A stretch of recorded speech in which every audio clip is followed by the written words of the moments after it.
Settings, there we go. There we go. Yeah, poem time. Anime, first choice. Okay, solid. Solid. But, okay. Okay. So, we made a choice, right? Made the choice. So we're already kind of on Yuri's side. So should we, like, try and just go full to Yuri?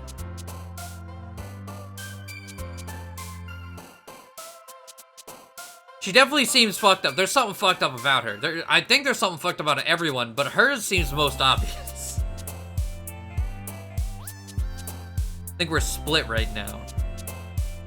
Split between what? We got, wait. I can't scroll up over there. Let's see over here. Between Natsuki and Yuri?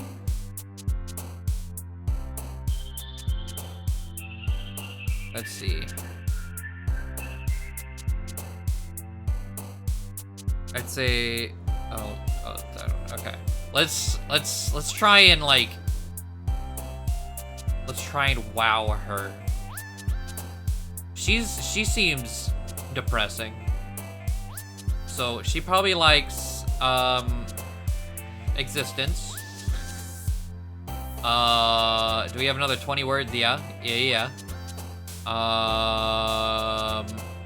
What about disoriented? Yup. Massacres. She's definitely all about massacres. All right.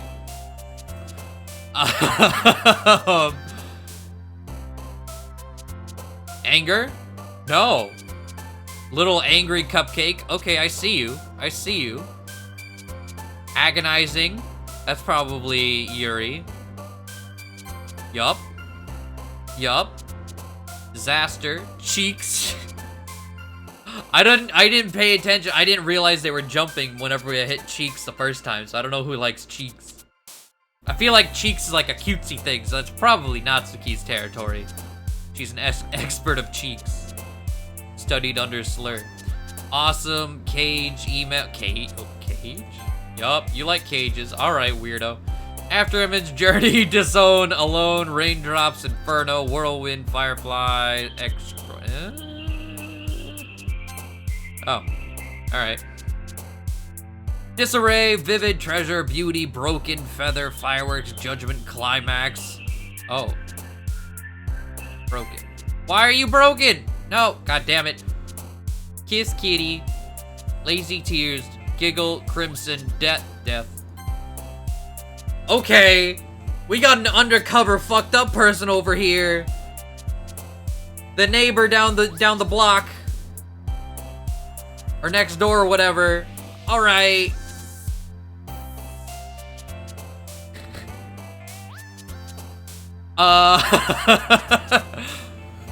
Let's see. Fantasy.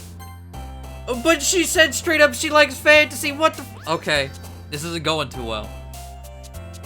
Pout, sugar, pleasure, headphones, secretive, wonderful, eternity, grief. Graveyard. There you go. Okay. Portrait, excitement, determination, prayer, hop, cry, lust, precious, starscape. Cry? Nope. Okay. Candy, memories, mouse, twirl, music, peace, vitality, contamination, yeah. Amazing, landscape, shopping, nightgown, summer, romance, unstable. That me. That her too. Flee, uncontrollable, clouds, dark, passion, whatever that means, sunny, wrath, fear, forgive.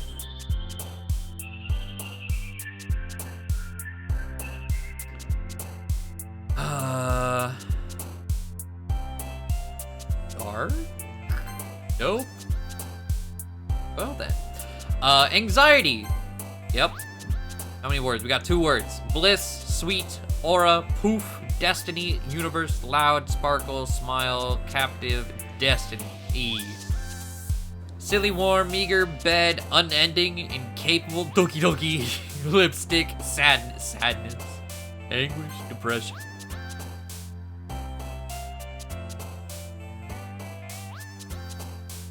Okay, Sayori is interesting now. Laugh, sing, ocean, jumpy, hopeless, hopeless. Why was that Sayori as well? Okay.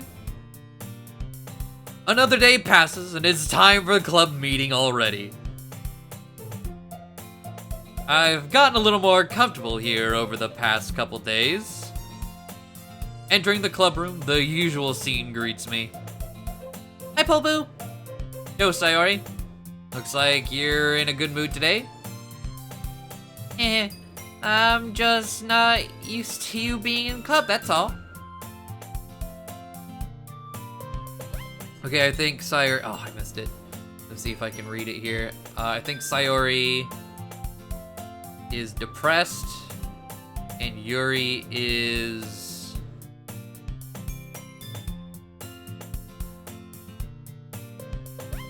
And Yuri is depressed? Is that what that says? I see. That's a pretty simple thing to get you in a good mood. But I guess it's always the simple things with you anyway. Speaking of which, I'm kind of hungry. Will you come with me to buy a snack? No thanks. That's not like you at all. I have my reasons.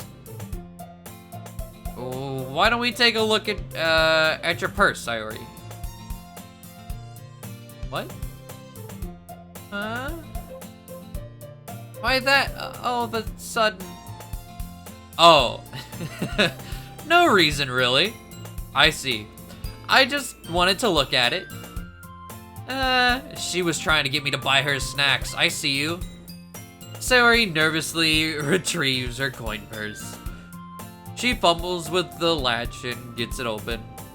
Then she turns it upside down and lets its contents spill onto what's like the desk, the floor. Only small coins fall out. Knew it. I can see right through you, Sayori. That's not fair. How did you even know? It's simple. If you had enough money in the first place, you would have bought a snack before coming to the club room. So either you're hungry and wanted an excuse to take, either not hungry and wanted an excuse to take a walk, or you plan to conveniently forget that you spent all your money so that I would lend you some. But there's one more thing. You're always hungry. So, that only leaves the one option. I give up. Don't make me feel guilty. If you feel guilty, that means you deserve to feel guilty.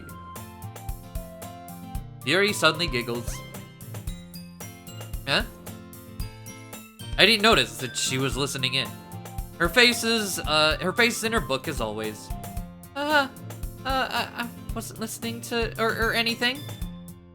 It was just something in the book. Yuri, tell poledoo to let me borrow some money. Don't get me involved like that, Sayori. Besides, you should only buy what you can responsibly afford. And frankly, after pulling a mischievous little stunt like that, your suffering is fair enough retribution. Ah, you do know about the suffering, alright. Did I just... I didn't mean that. Nah, she was basking in the suffering. Lay out in that suffering, girl. I got too absorbed into my book. I really like when you speak your mind, Yuri. It doesn't have much, but it's a fun side of you. But there's no way you could think that. You're right, though. I did something bad. Now I have to accept the revolution. Retribution. Viva la resistance. That. Still, coming from you, Sayori. I guess there's a little devil inside all of us, isn't there? Hehe. Don't let her fool you. Sayori knows exactly what she's doing. After all, she told you guys she was bringing me to the club before she even told me. But you wouldn't have come if it weren't for the cupcakes. So I had to trick Natsuki into making. So okay, I like how you work. I like it. Come on, give me more credit. Give me more credit than that, Sayori. Whap?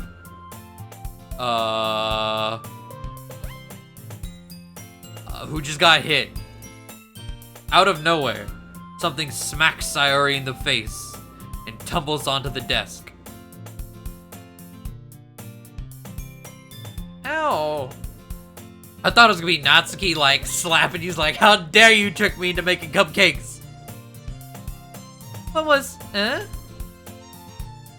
cookie. Oh. Sure enough, it's a giant cookie wrapped in plastic.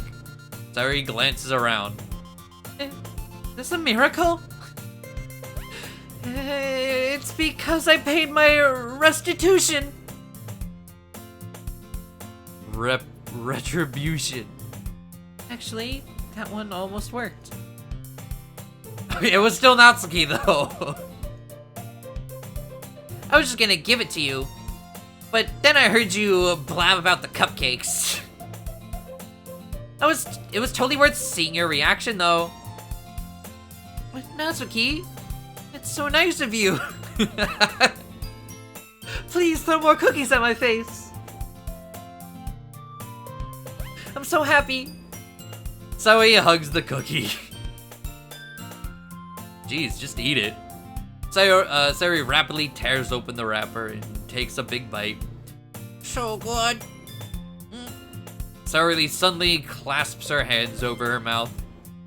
I bit my tongue. You're going through a lot over just one cookie. Natsuki takes a bite of her own cookie. Yours looks really good too, Natsuki. Can I try it? Jeez. Beggars can't be choosers. But yours is chocolate. Yeah? Why do you think I gave you that one? Fine. Still, I'm really happy that you shared this one with me. Sayori gets out of her seat, goes by Natsuki, then wraps her arms around her. Jeez. I get it. Cookie's still in hand. Natsuki reaches up to nudge Sayori off of her. Damn, she actually just got fucking played. Sayori suddenly leans down and takes a bite of Natsuki's cookie. Hey! Did you seriously just do that? Oh, that's a... We throwing hands. Mouthful, Sayori retreats away to safety. You and I laugh as well. Jeez, you're such a kid sometimes. Monica, can you tell Sayori... Natsuki glances around. Monica's in the club room. Ugh. Where's Monica anyway? Good question. Have any of you heard anything about her, being late today? Not me. Yeah, I haven't either. That's a bit unusual. I hope she's okay. Of course she's okay. She probably just had something to do today. She's pretty popular after all. You don't think she has a I wouldn't be surprised. She's probably more desirable than all of us. Than all of us combined. That's true. Excuse me? Suddenly, the door swings open. Sorry, I'm super sorry. Oh, there you are. I didn't mean to be late. I hope you guys weren't worried or anything. Monica chose the club over her boyfriend, after all.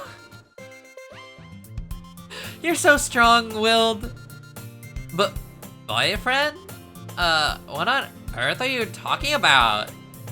Monica quizzically glances at me. Never mind that. What held you up anyway? Well, my last period today was study hall. To be honest, I kinda just lost track of time. That makes no sense though. You'd have heard the bell ring at least. I must not have heard it since I was practicing piano. Piano? I wasn't aware you played music as well, Monica. I don't really. I just kind of started recently. I've always wanted to learn piano. Isn't that like the one instrument where like you want to start when you're 5, otherwise you're kind of fucked? It's so cool. You should play something for us, Monica. That's... Monica looks at me. Maybe once I get a little bit better, I will. Yay!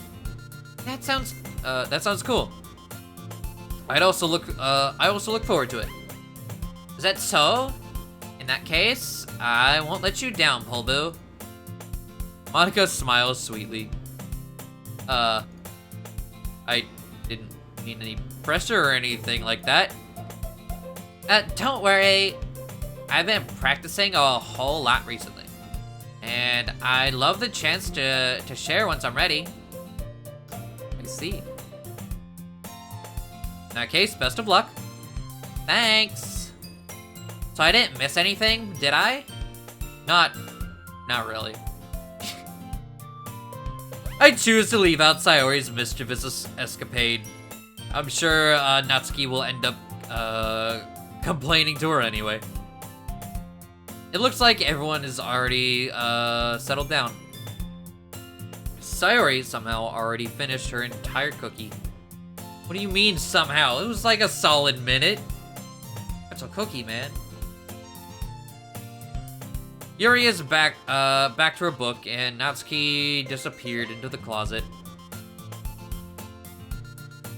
I'm really curious to talk to Yuri a little bit more, but at the same time, I would feel bad for distracting her from reading. I catch a glimpse of the cover of her book. It looks like the same book that she lent to me. More than that, she seems to be on the first few pages. Crap. I think she noticed me looking at her. She sneaks another glance at me and our eyes meet for a second. That only makes her hide her face deeper in her book. Sorry, I was just spacing out. I mutter this, sensing I made her uncomfortable. Oh, it's fine. I was focused and I probably wouldn't have noticed in the first place. But I'm just rereading a bit of this, so... That's the book that you gave me, right? Mm-hmm. I wanted to reread some of it. Not for any particular reason. Just curious. Just curious, how come you have 2 copies of the same book? Well, when I stopped at the bookstore yesterday... that's not what I meant. I mean, I just happened to buy 2 of them. I see. There's something fairly obvious here that Yuri isn't telling me, but I decide to let it go. I'll definitely start reading it soon. Glad to hear. Once it starts to pick up, he might have a hard time putting it down. It's a very engaging and relatable story. Is that so? What's it about anyway? Oh, well... Yuri closes the book and scans her eyes. Oh, over the... Oh, okay. I was just... Wait, what? And scans her eyes over the back. The book is titled Portrait of Markov. What? There's an ominous-looking eye symbol on the front cover. Alright, I just want to make sure I don't accidentally give anything away. Basically, it's about this girl in high school who moves in with her long-lost younger sister. But as soon as she does so, her life gets really strange. She gets targeted by these people who escaped from a human experiment prison. Okay. And while her life is in danger, she needs to desperately choose who to trust.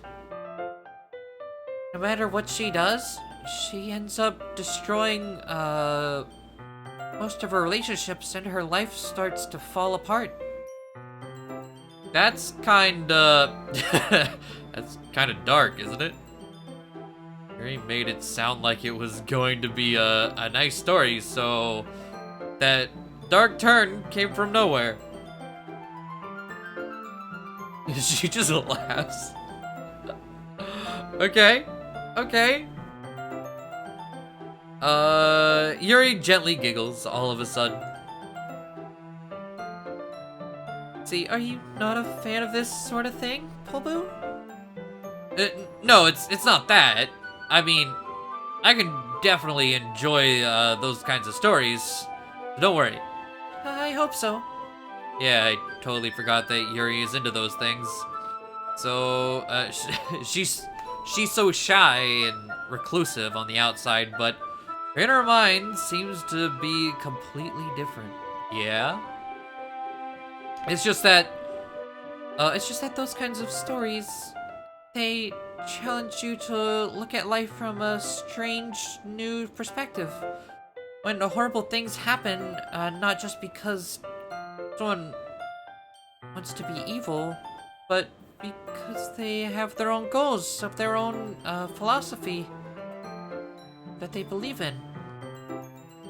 Then suddenly, when you thought you related to the protagonist, they made out to be they're made out to be the naive ones for telling their one-sided morals interfere. Naive ones.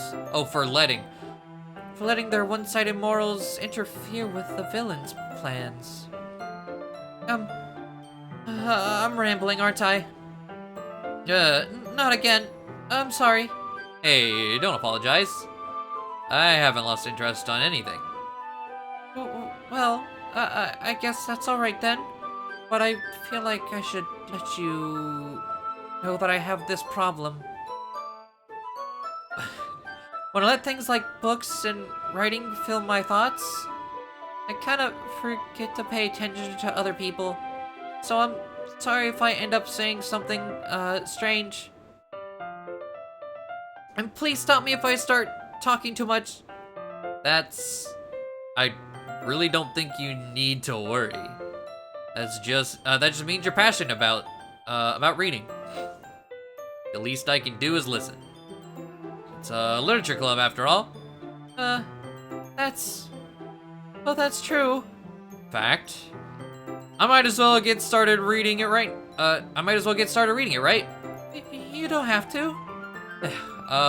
What are you saying? Just a moment ago, you said you were looking forward to it. Let me just get the book. I quickly retrieve the book that I put into my bag. Alright. It's fine if I sit here, right? I slip into the seat next to Yuri's. Yeah. Are you sure? You seem a little apprehensive. I'm sorry. It's not that I don't want you to. It's just something I'm not very used to. That is, reading in company with someone. I see. Well, just tell me if I end up distracting you or anything. Alright. I open the book and start the prologue. I soon understand what Yuri means about reading in company. It's as if I can feel her presence over my shoulder as I read. It's not a particularly bad thing. Maybe a little distracting, but the feeling is somewhat comforting. Yuri's in the corner of my eye. I realize that she's not actually looking at her own book. I glance over. It looks like she's reading from my book instead. Sorry, I was just... Yuri, you really apologize a lot, don't you? I do? I don't really mean to. Sorry. I mean... Here, this should work, right? I slide my desk until it's up against Yuri's, then hold my book more between the two of them. I suppose so. Yuri timidly closes her own copy. Once we each lean in a little bit, it feels like my left arm is in the way, so instead, I use my right hand to hold the book open. I guess that makes it kind of difficult to turn the page. Here. Yuri takes her left arm and we have become one. A four-armed beast. Yuri takes her left arm and holds the left side of the book in between her thumb and forefinger. I do the same with my right arm on the right side of the book. That way, I turn the page and Yuri slides it under her thumb after it flips to her side. But in holding it like this, we're huddled even closer together than before. It's actually kind of distracting me. God damn it. It's as if I can feel the warmth of Yuri's face and she's in the corner of my vision. Okay. Are you ready? Huh? Turn the page. Sorry. I think I got a bit distracted for a second. I glance over at Yuri's face again, and our eyes meet. I don't know how I'll be able to keep up with her. It's okay. You're not as used to reading, right? I don't mind being patient if it takes you a little bit longer. It's probably the least I can do, since you've been so patient with me. Yeah. Nice and awkward hanging out reading a book times, thanks. We continue reading. Yuri no longer asks me if I'm ready to turn the page. Instead, I just assume that she finishes the page before me. So I turn it by my own volition. We continue the first chapter in silence. Even so, turning the page almost feels like an intimate exchange. Okay. You're fucking reading a book. Calm down. My thumb gently letting go of the page, letting it flutter over to her over to her side as she catches it under her own thumb. Hey Yuri, this might be a silly thought, but the main character kind of reminds me of you a little. You think so? How does she?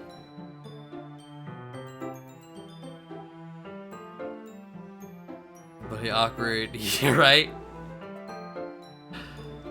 Oh, well, I guess she's more blunt in a lot of ways. But she also second guesses all the things that she says and does. like she's afraid she'll do something wrong. It's not like I can see into your head or anything, but they're kind of remnants of some of your mannerisms. I see. You remain silent for a bit. But poledoo? That's probably a terrible thing to have in common with her. That's so embarrassing that you think that. Oh, wait. I didn't mean in a bad way or anything. Sorry, I really didn't know you were self-conscious about that sort of thing. I guess I more meant that it's kind of cute. What are you saying all of a sudden? Okay, everyone. I think it's about time we share today's poems with each other. We might not have enough time if we wait too long. Yuri exhales, spared from finishing her thought. Is that alright, Yuri? You look kind of down. I'm sorry if you haven't been looking forward. I'm sorry if you haven't been looking forward to this. It's not. It's fine. Yuri releases her hand from the book, causing it to close on top of my thumb. Alright, I guess I'll do some more reading tonight. Or would you prefer I only read it with you? I guess I don't have too much of a preference either way. In that case, I'll read a little more tonight. It'll be more fun to read with you after it picks up a bit, you know? That's good reasoning. In that case, feel free to finish the first 2 chapters, on your own time. Oh, that was Yuri. In that case, feel free to finish the first 2 chapters in your own time. Alright. I stand up. I make a mental note of where I left off in the book. Then slip it back into my bag. Okay, I'm assuming it doesn't matter. We're gonna go through them all again.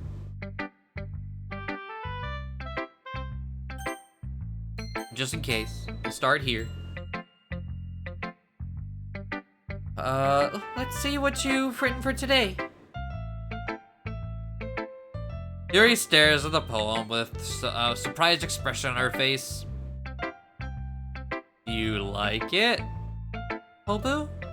How did you pick up on this so quickly? Just yesterday, I was telling you the kind of techniques, worth practicing. Maybe that's why. You did a good job explaining. I really wanted to try giving it more imagery. Yuri visibly swallows. Even her hands appear sweaty. I'm not used to this. Used to what? I don't know. It's fine. Take your time. Yuri breathes and collects her thoughts. I know that Yuri likes to think before she speaks. Patience, So I offer that patience to her. Yeah, just being appreciated like this, I guess. It probably sounds really stupid, but seeing someone motivated by my writing, it just makes me really happy. Are you saying you've never shared your writing before? Yuri nods. Really? I don't believe it. I really only write for myself. Besides, people would just laugh at me. Do you really think that? Again, Yuri nods. Huh. Even your close friends? Yuri doesn't respond to that. I wondered why. Anyway, do you want to share the poem you wrote today? Yeah, I do. It's with you. Okay. We got the script. Okay. Does that say the raccoon? I'm down. It happened to the dead of night while I was... Oh. Slicing bread for a guilty snack. My attention was caught by the suffering?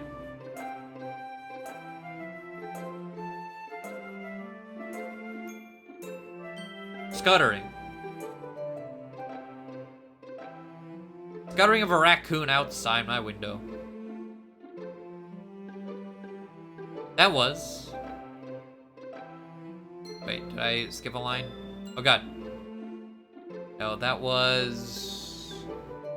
Oh, that was, I believe, first time I noticed my strange tendencies as an unordinary, but... Does that say banana? Whoa, whoa, whoa, whoa, whoa, whoa, whoa, what? Human, no, human. Got it. Strange tendencies as an unordinary human. I gave the raccoon a piece of bread. My subconscious, well aware of the consequences. Well aware that a raccoon that is fed will always come back for more. The enticing beauty of my cutting knife was the symptom. Wait, where is it? What? The enticing beauty of my cutting knife was the symptom. The bread, my hungry curiosity. The raccoon.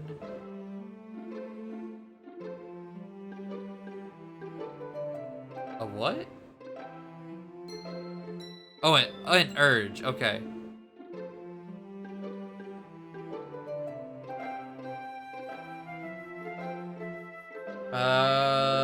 The moon increments its phase and reflects that much more light off of my cutting knife.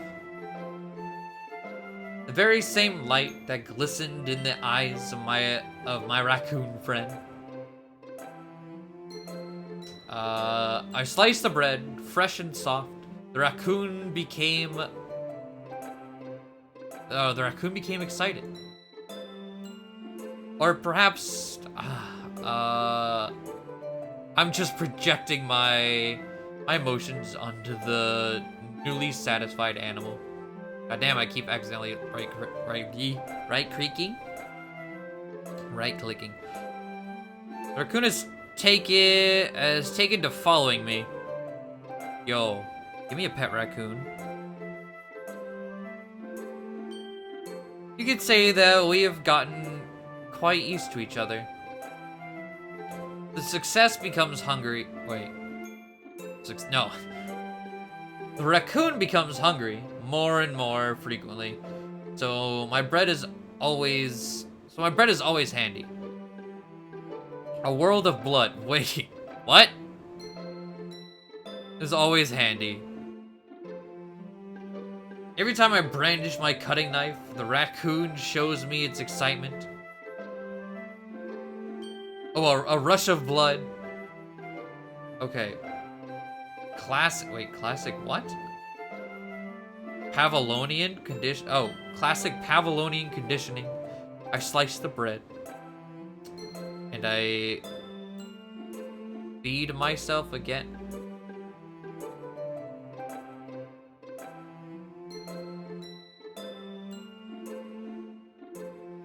Alright.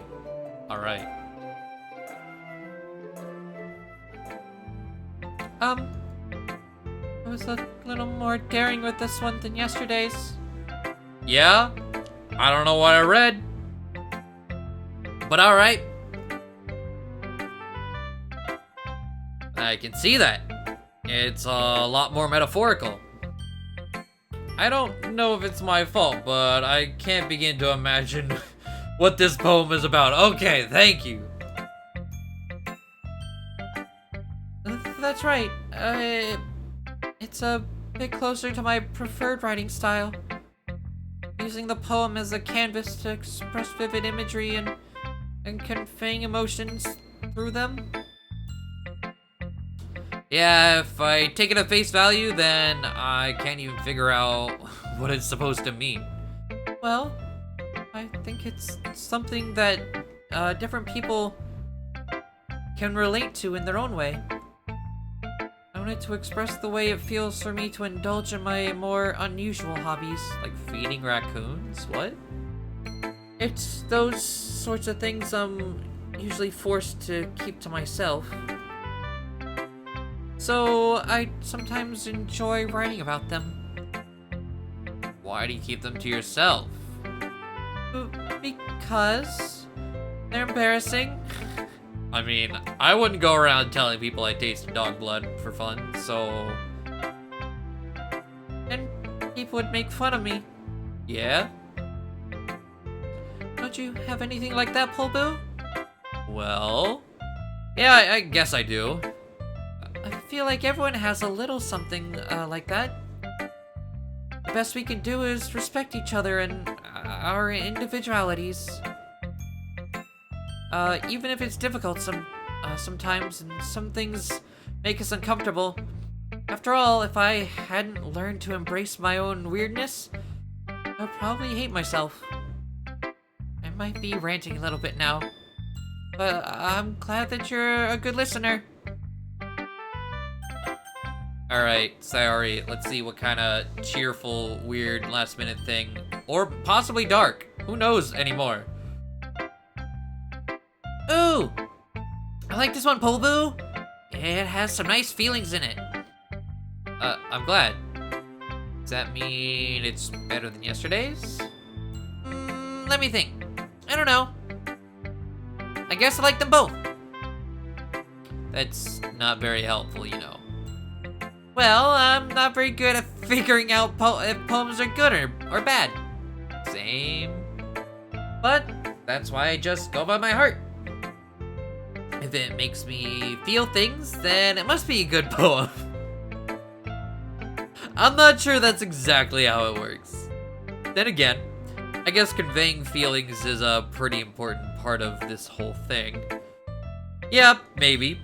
Honestly, I don't even know what kind of writing you like in the first place. Yeah, me neither. Ugh.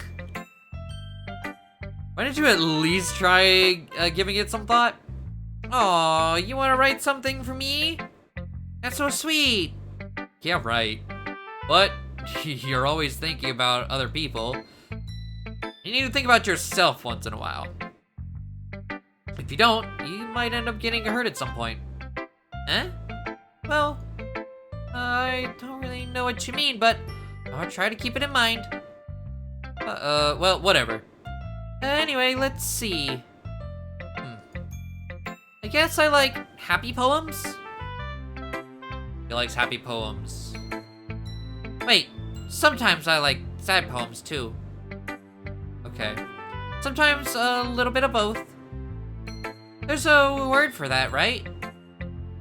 What's the word I'm looking for? Bittersweet. Yeah. I like things that are happy with things that are sad. Happy and sad? Oh, happy and sad?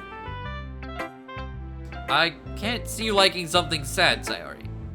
Well, I like happy the most, but sometimes you have a little rain cloud in your head.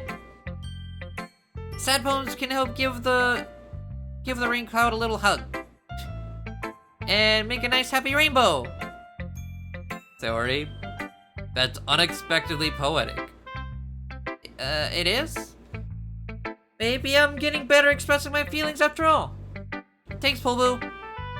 I should go write that down then. You can read my poem now, okay? Oh, Jesus. Fucking 5-paragraph essays out here. Alright. And her writing is harder to read. Hardest to read, actually. Bottles.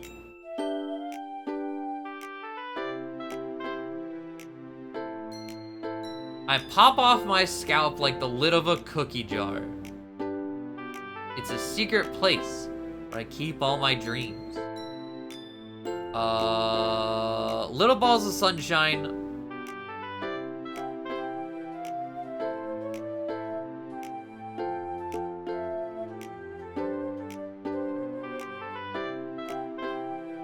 all, what, moving together?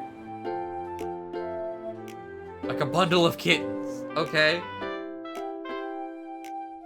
I reach inside with my thumb and forefinger and pluck one out.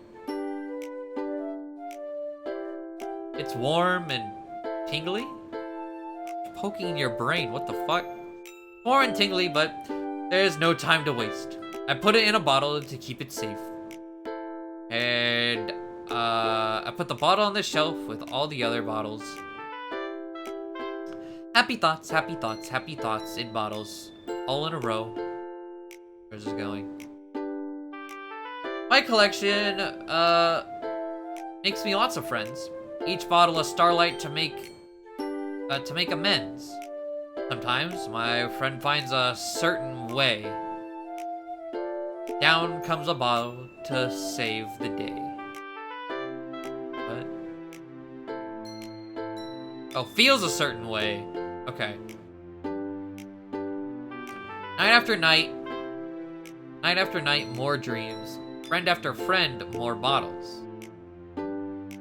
Deeper and deeper my fingers go, like exploring a dark cave, discovering the secrets hiding in the nooks and crannies.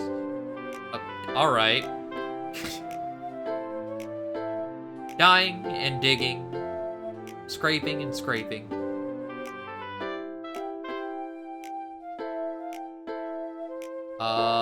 I blow dust off my bottle caps. It doesn't feel like time, what, elapsed?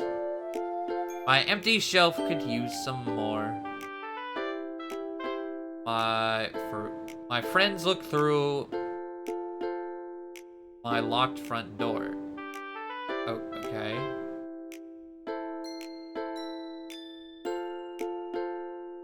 Finally all done, I open up, and in come my friends. In they come in such a hurry. Do they want my bottles? Do they want my bottles that much? I frantically pulled them from the shelf, one after the other. Hiding them. Handing them out to each and every friend. Each and every bottle. But every time I let one go, it shatters against... what? It shatters against the between...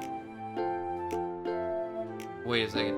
Every time I let one go, it shatters against... Oh, the tile between my feet. Happy thoughts, happy thoughts, happy thoughts in shards all over the floor. They're supposed to be for my friends who aren't smiling. They're all shouting, please, something. Oh, they're all shouting, pleading something. But all I hear is the echo, echo, echo, inside my head. Okay, you know.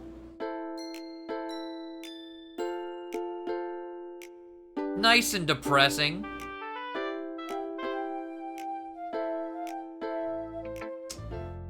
Holy crap. Sorry, did you really write this? Of course I did. Didn't I tell you yesterday I was gonna write the best poem ever? Yeah, but... I mean... I didn't expect something like this coming from you. Monica taught me a whole lot. I've been really in touch with my feelings recently. I see that. It's almost kind of creepy. Creepy? Well, not exactly. Maybe because I'm so used to you being cheerful. Well, never mind. I'm thinking too hard about it. The point is, it came out good. So you should be proud of it. Oh, thanks. I feel like I was meant to express myself this way. It even helps me understand my own feelings a little. Writing is like magic. You've gotten pretty passionate about this, huh? I hope you keep it up. Excuse me. Yeah. Writing's the best. I'm gonna keep writing until I die. Don't get ahead of yourself.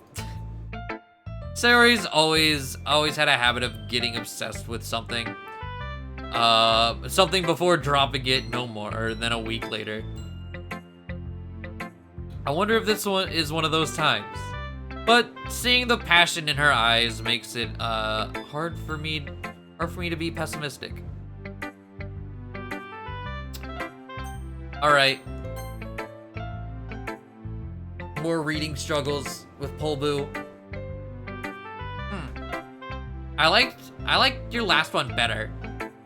Really? Well, yeah, I can tell you were a little more daring with this one, but you're really not good enough for that yet. It fell flat. I'm sorry I didn't put any bubbles in it. That may be true, but I just wanted to try something different.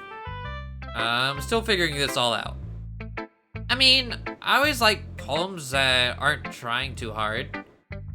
I hate when people try to sound fancy or add more meaning just by using annoying and complicated language. Just make it simple, cute, and to the point. Yuri's head over heels for all this cryptic nonsense, but I see right through that bullshit. Ha! Meaning, wait. Making your reader look so hard for all the deep meaning is just an excuse to have no meaning at all. I guess that's one way to look at it. Well, everyone has their own opinion. But my opinion is the best opinion. I'm sure you figured that out already. Anyway, here's my poem. Maybe you'll learn something. Okay, why are they handing me essays? No.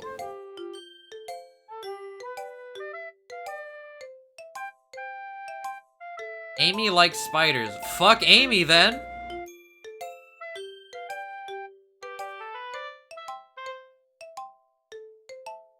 You know what I heard about Amy? Amy likes spiders. Icky, wriggly, hairy, ugly spiders. That's why I'm not friends with her. Same? Amy has a cute singing voice. I heard her singing my favorite love song. Every time she sang the chorus, my heart would pound. I would pound to the rhythm of the words. But she likes spiders. That's why I'm not friends with her. Hell, this speaks to my soul right now. Fuck Amy. Get her out. One time, I hurt my leg really bad. Amy helped me up and took me to the nurse. I try not to let her touch me. She likes spiders, so her hands are probably gross. That's why I'm not friends with her. Amy has a lot of friends. I always see her talking to people. She probably talks about spiders. What if her friends start to like spiders too? That's why I'm not friends with her. It doesn't matter if she has other hobbies. It doesn't matter if she keeps it private.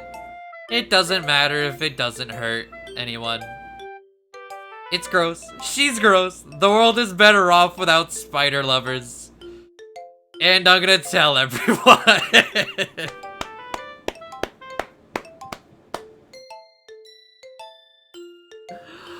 Yes.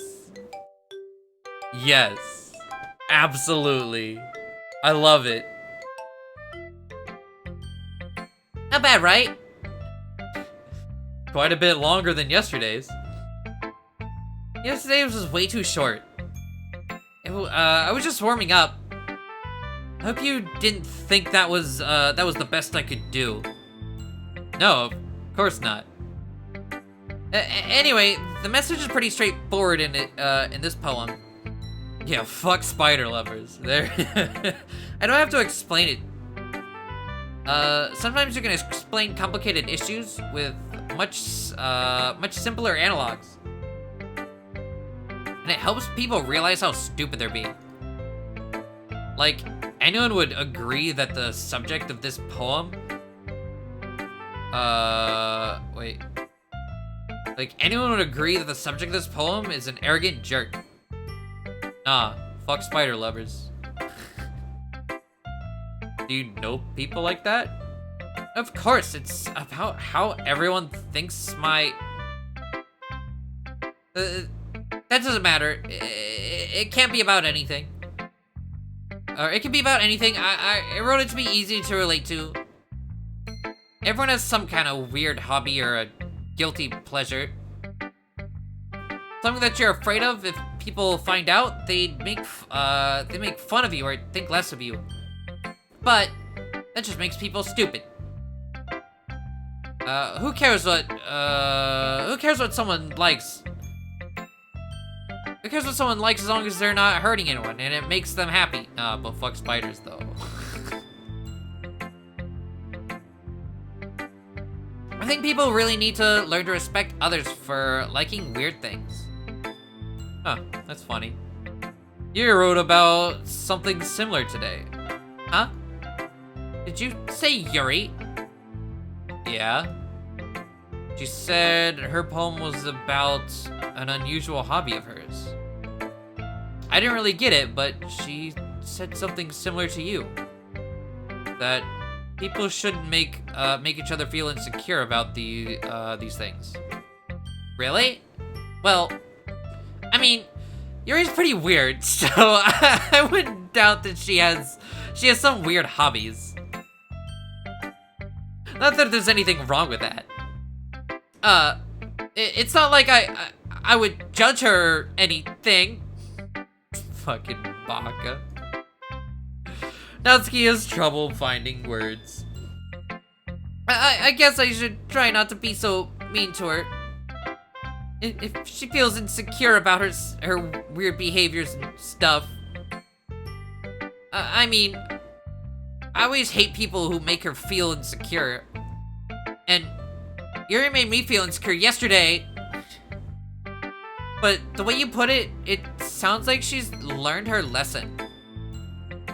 Well, I wouldn't.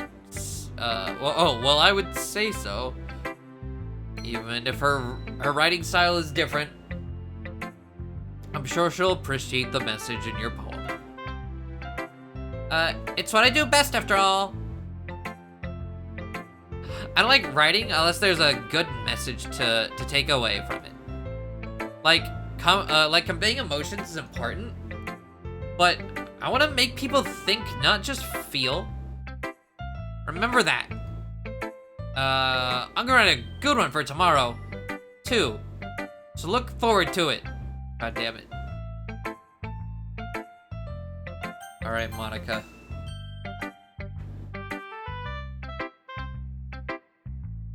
Hi again, Polbo. How's the writing going? Alright, I guess. I'll take that.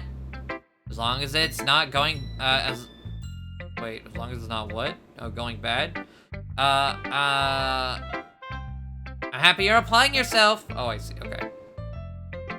Maybe soon you'll come up with a masterpiece.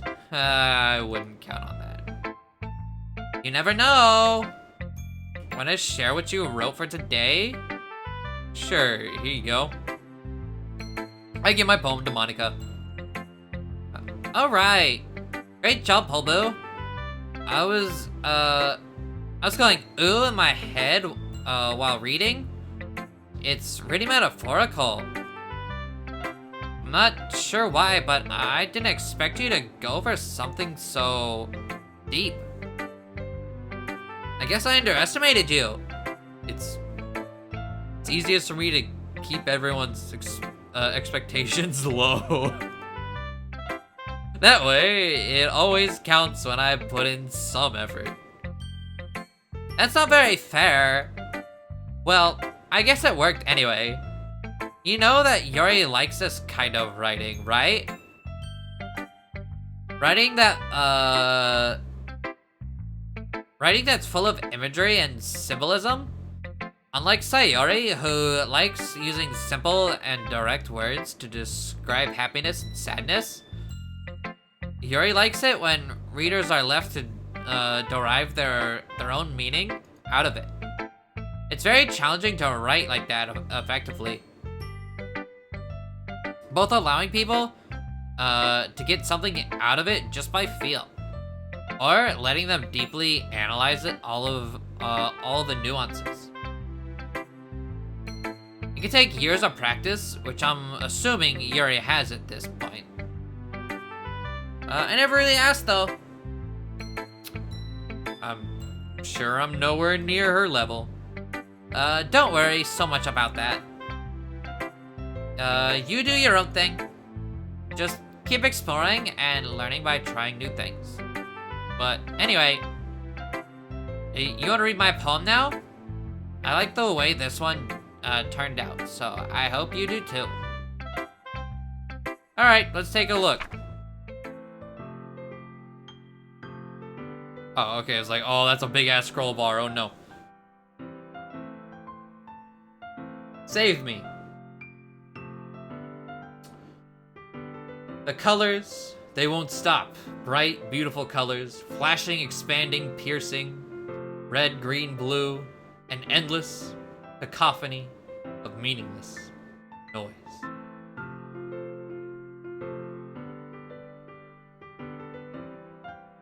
The noise, it won't stop.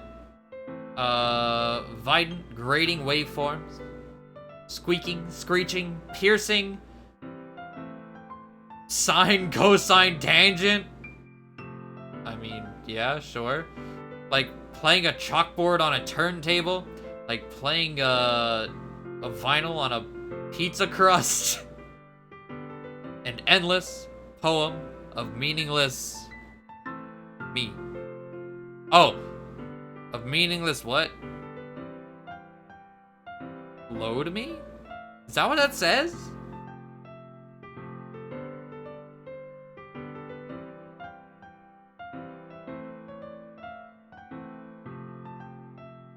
Okay.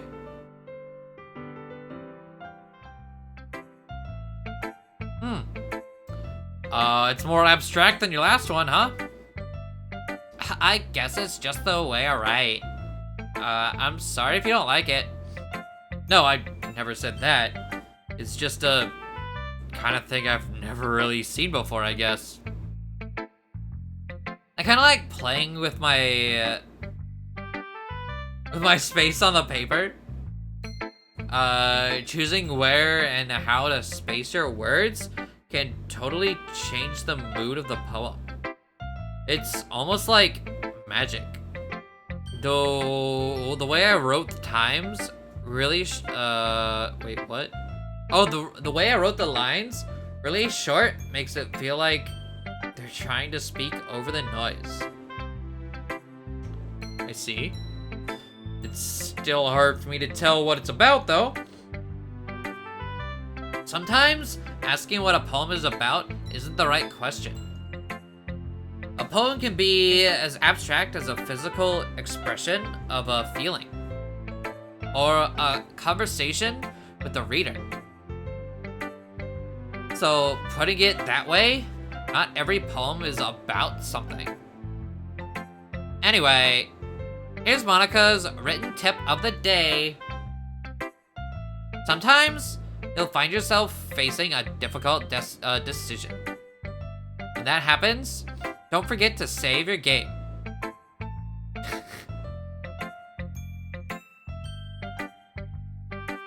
Alright, I mean, might as well save right now. Why not?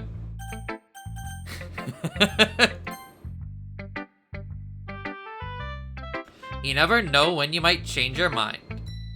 Or when something unexpected may happen. Wait, is this tip even about writing? What am I even talking about? That's my advice for today. Thanks for listening. Okay, everyone. We're all done reading each other's poems, right? I have something extra planned today, so if everyone could come sit at the front of the room. Is this about the festival? Well, sort of. Ugh. Do we really have to do something for the festival? It's not like we could just put together anything good in just a few days. We'll just end up embarrassing ourselves instead of getting any new members. That's a concern of mine as well. I don't really do well with last-minute preparations. Don't worry so much. We're going to keep it simple, okay? We don't need much more than a few decorations. Sari has been working on posters. I've designed some pamphlets we can give out during the event. Okay, that's great and all, but that doesn't tell us what we're actually going to be doing for the event. Sorry, I thought you heard about it already. We're going to be performing. Performing? Monica? Yeah, we're gonna be having a poetry performance. Each of us are going to choose a poem to recite during the event. But the cool part is we're also going to let anyone else come up and recite poems too. Sayori's putting it all on the posters in case anyone wants to prepare ahead of time. Sayori, who's been coloring a poster, holds it up for us to see. Are you kidding me, Monica? You didn't already start putting those posters up, did you? Well, I did. Do you really think it's that bad of an idea? Well, no. It's not a bad idea. But I didn't sign up for this. There's no way I'm going to be performing in front of a group of people like that. I agree with Natsuki. I could never in my life do something like that. Imagining it, Yuri shakes her head in fear. Guys, no Sayori, I understand. Remember that Natsuki and Yuri have never shared their poems with anyone until just a couple days ago. It's a lot to ask for them to recite their poems out loud to a whole room full of people. I guess I kind of overlooked that, so I'm sorry. But I still think we should give it our best. We're the only ones responsible for the fate of this club. If we start the event and put on a good performance, then it'll inspire others to do the same. And the more people who perform, the better. Or the more people who perform, the better we'll be able to show everyone what literature is all about. Yeah. It's about expressing your feelings, being intimate with yourself, finding new horizons, and having fun. That's right. And it's those reasons that we're all in this club today. Don't you want to share that with others? To inspire them to find the same feelings that brought you here in the first place? I know you do. I know we all do. And if all it takes is standing in front of the room for 2 minutes and reciting a poem, then I know you can do it. Natsuki and Yuri remain silent. Sayori looks worried. I guess that leaves me no choice. I agree. I don't think it's too much to ask. I think Sayori and Monica have been trying really hard to get new members. The least we can do is help them out a little bit. Well, maybe, but it looks like Natsuki doesn't have any arguments left. Okay, fine. I guess I'll just have to get it over with. Alright. Oh. Thanks, Natsuki. What about you, Yuri? Yuri dejectedly glances around at everyone else's expectant faces. I guess I don't necessarily have a choice. That's everyone! You're the best, Yuri! This club is seriously gonna be the death of me. Oh gosh. You'll be fine, Yuri. But anyway, let's move on to the main event. I want each of you to choose a poem of yours. We're gonna practice reciting them in front of each other. No way. Monika, this is too sudden. Well, if you can't recite your poems in front of the club, how do you expect to do it in front of strangers? Oh no. Don't worry. I'll start off to help everyone. Get a feel for it. Can I go next? Of course. Now then, let's see. Monika flips through her notebook, the specific poem. For the specific poem in mind for herself. Then she stands behind the podium. The title of this poem is The Way They Fly. Ahem. Monika begins reciting her poem. Her clear, confident voice fills the room. More than that, her inflection is pristine. She knows exactly how to apply emotion behind each line she says, or each line she recites, bringing the words to life. Is this something she's done before, or is she simply natural? I glance around me. Everyone has their eyes on Monika. Sayori looks amazed. Yuri has an intense expression on her face. Finally, Monika finished the recitation. I guess that would be what that said. Like a recital? Reciting? What is this? The four of us applaud. And Monika takes a breath and smiles. That was so good, Monika. Thank you very much. I was just hoping to set a good example. Are you ready to go next, Sayori? I'll go next. Yuri's fired up all of a sudden. Yuri clutches a sheet of paper between her hands. Keeping her head down, she walks quickly over to the podium. This poem is called... Yuri anxiously glances at all of us. You can do it, Yuri. It's called Afterimage of a Crimson Eye. Yuri's voice shakes as she starts reading the poem. Just a moment ago, she practically refused to do this. Why is she suddenly putting in so much effort? As Yuri gets past the first couple of lines, her voice changes.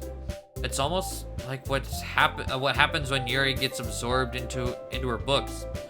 Her quivering words transform into the sharp syllables of a fierce and confident woman. The poem is full of twists and turns and a structure that she enunciates with perfect timing. This will be a fair glimpse into the whirling fire Yuri keeps concealed inside her head. Suddenly, she's finished. Everyone is stunned. Yuri snaps back to reality. Oh, there goes gravity. And glances around her as if bewildered even by herself. It's up to me to save this situation. I'm the first to start applauding. Everyone joins me afterwards, and we give Yuri the recognition he deserves. It's not that we didn't want to applaud for her. but we were caught up so off guard that we must have forgotten. As we applaud, Yuri holds the poem to her chest and rushes back into her seat. Zoom. Yuri, that was really good. Thank you for sharing. Looks like Yuri is down for the count. Okay. I guess I'm next then. Okay. Sayori hops out of the chair and cheerfully walks to the podium. This one's called My Meadow. Sorry, I giggled. Sayori. It's a lot harder than I thought. How do you guys do it so easily? Try not to think of it like you're reciting to other people. Imagine you're reciting it to yourself, like in front of a mirror or something. Or in your own head. It's your poem, so it'll come out the best that way. I see. Okay then. Sayori begins the poem. Somehow it feels like her soft voice was made as a perfect match. Poem isn't aimlessly cheery like Sayori is. It's serene and bittersweet. If I were to read this on paper, I probably wouldn't think much of it. But hearing it come from Sayori's voice almost gives it a whole new meaning. Maybe this is what Sayori meant when she said she likes my poems. It's like I get to reach more deeply into someone I thought I knew through and through. Sayori finishes, and we applaud. I did it! Good job, Sayori. Even poledoo liked it. I guess that's a good sign. What does that mean? It came out nicely, Sayori. The atmosphere of the poem fits you really well. But it might be that other poems wouldn't work quite as well with that kind of delivery. I don't really understand. In other words, I've seen poems of yours with that sort of gentle delivery wouldn't work as well. They might need a little more force behind them depending on what you're reading. Oh, I know what you mean. Well, I've been practicing that kind of thing. It's just embarrassing to do it in front of everyone. Then next time, I'm gonna make you pick a poem that challenges you a little more. We don't have much time before the festival, you know. Okay. Now, who's next? Natsuki? Don't make me go before poledoo. It's not like I can compare you guys anyway. Might as well let poledoo lower everyone's standards a little. Natsuki? It's fine. I might as well get it over with. But it's not like I never have much of a. It's not like I have much of a selection of what to read. I'll just have to go with what I wrote for today. I stand up and step in front of the podium. Everyone has their eyes on me, making me feel terribly awkward. I recite my poem. So I'm not exactly confident in my own writing. It's hard to put energy into it. Despite that, once I finish, I receive applause anyway. Sorry, I'm not really as good as everyone else. Don't worry about it so much. I think it's less about your abilities and more about your lack of confidence in your writing. That's something that'll improve over time, though. Yeah, maybe. Alright then. That just leaves you, Natsuki. Yeah. I'm going. Natsuki begrudgingly gets out of her seat and makes her way to the podium. The poem is called... It's called... Why are you looking at me? What do you mean? Because you're presenting? Huh. Anyway, the poem is called... Oh, jump. I was like, does it just say lump? Jump. Natsuki takes a breath. When she starts reciting the poem, her sour attitude disappears a little. But she's a little unenthused. Her poem is a rhythm, and has a rhythm and a rhyme to it. It's Natsuki's trademark style, and it works surprisingly well when spoken aloud. Let's see. The words feel like they bounce up and down, as if giving life to the poem. Natsuki finishes, and everyone applauds. She huffs back to her seat. That wasn't so bad, was it? Easy for you to say. You better not make me do that again. Well, do you at least feel prepared enough to recite a poem in front of other people? I mean, doing it in front of other people will be way easier. I can put on whatever face I want for other people. But it's just my friends. It's just embarrassing. That's a surprise, Natsuki. I think it would be the other way around. Well, that's just how it is, so... Well, I guess in that case, you won't have much to worry about. That said, I want to thank everyone for coming through. It might be hard, but I hope that you have an idea of what it's like now. Make sure you pick a poem and get enough practice before the festival, okay? I'll be making pamphlets, so make sure to know ahead of time which you'll be reciting. Jeez. I should probably find some other poem to recite instead. That's fine too. It doesn't have to be your own. I'm already pleasantly surprised that you're putting in all this effort for the club. It makes me really happy. Yeah, no problem. Okay, everyone. I think that's about it for today. I know the festival is coming up, but let's try to write poems for tomorrow as well. Been working out real nicely so far, so I'd like to continue that. As Did for the you festival, come for business or pleasure? Oh god, I don't know who just hosted, but thank you. Thank you for the host. I appreciate it. And I hope you're not here for business, because we don't got that. Pleasure and only pleasure are around these parts.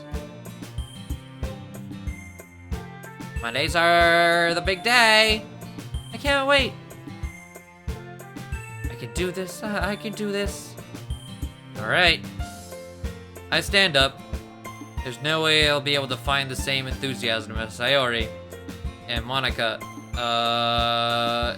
For the sake of the club, and impressing Monica, I'll have to do my best.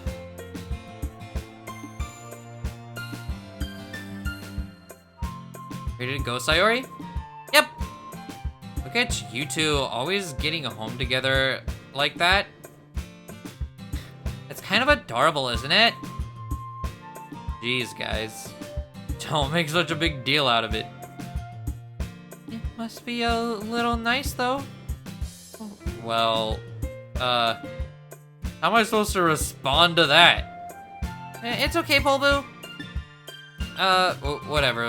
Let's go already. I walk home with Sayori once more. Even though it's only been a few days, a lot of things have already changed. But today, Sayori's being a little quieter than usual on the way home. Hey, Sayori. Sorry, I was spacing out. No wonder. I was thinking about something from earlier. I like how we get to... Sorry fumbles with her words. So let's just say that one day, Yuri asked to walk home with you? Huh? What would you do?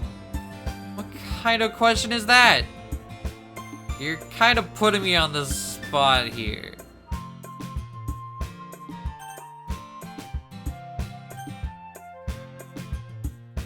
This seems important.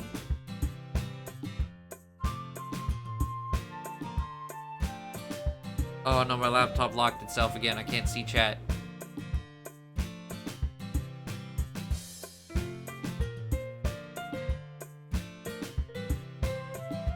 I mean...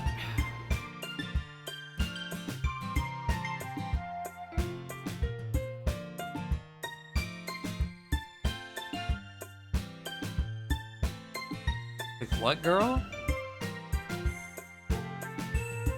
I don't know what that says.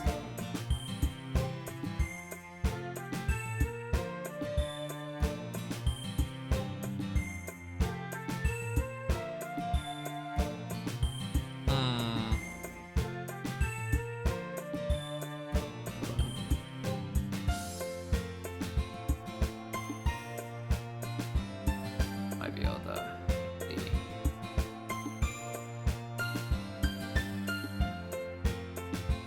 Pick the most crazy, she'll love you more. I'm not sure, honestly, which one it is. Yuri? We can go with Yuri.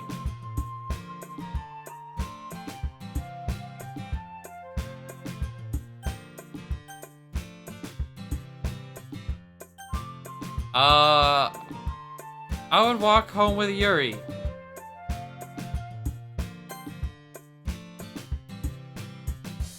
And there's the disappointed face. Walking home with Yuri, huh? Why does the thought of that make my heart pound? I mean, given how hard it is for her to socialize, I would feel awful turning her down, so...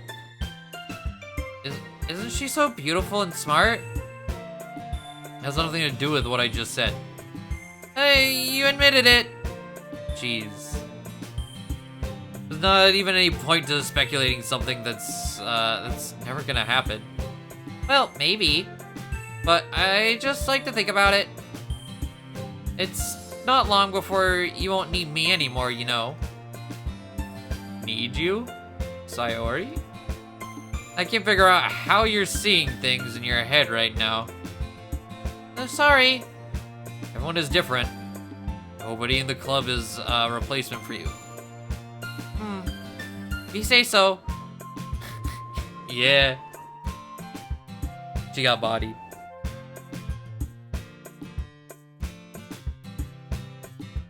The conversation trails off, and I'm left feeling awkward. But it was kind of her fault for trapping me with such a weird question. I can't just lie to her. But if there's something that makes her happy, I would hate to take that away from her. That's why I said there's no point in speculating. Then again, the festival is only a few days away. Who knows what will happen in that time.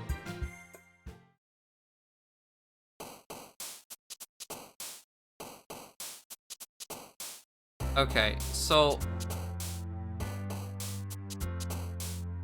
this game, I'm so confused by this game.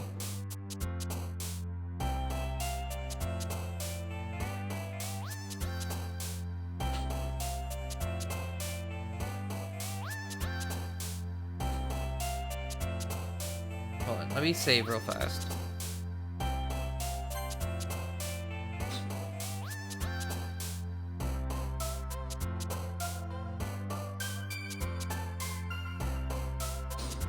Cause isn't there supposed to be a horror game? I've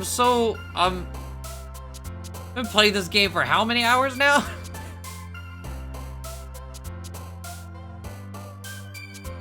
What does that say? Almost 4 hours?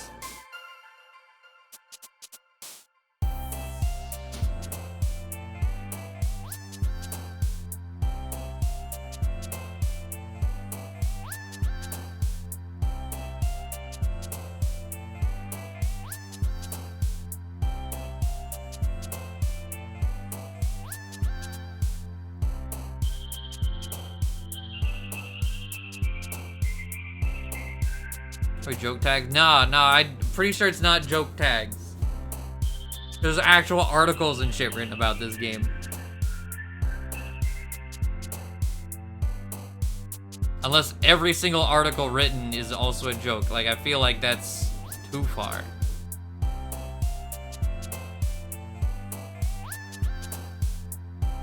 Probably a slow burn.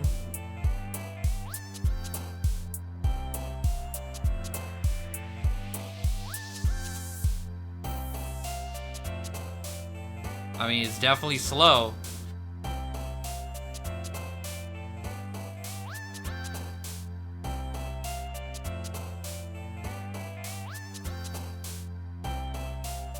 Takes a while to get to anything of meat.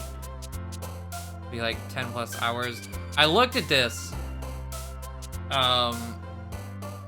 I found out I wanted to play. I was like, okay, this looks interesting. How long is it? I think it's like 7 hours total. It's like, okay. So technically, like, at the halfway point and nothing. Absolutely nothing.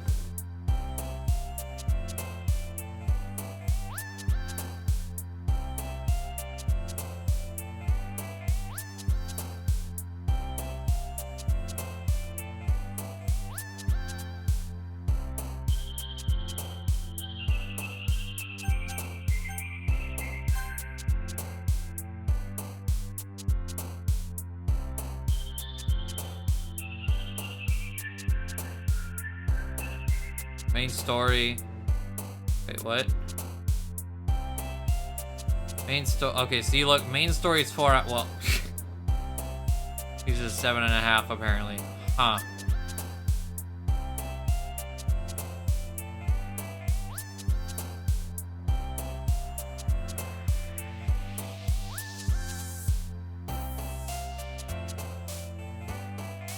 Going for how long to beat. Okay.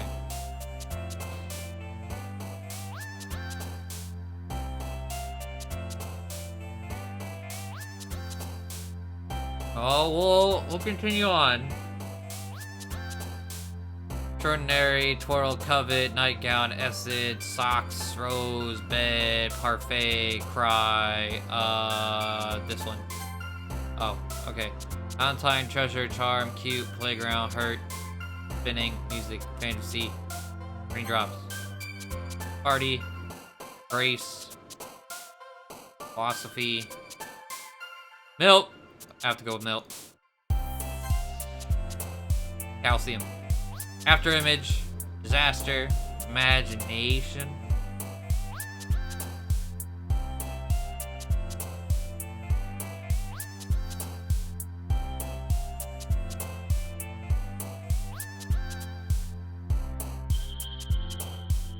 Pick a girl and pray. Contamination. Cage. Empty. Oh, rip.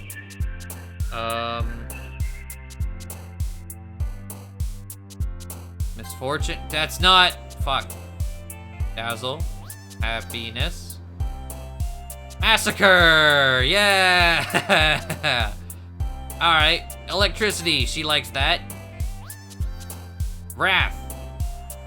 Does she like that? I don't remember. Rain, cloud, misery. Wrath.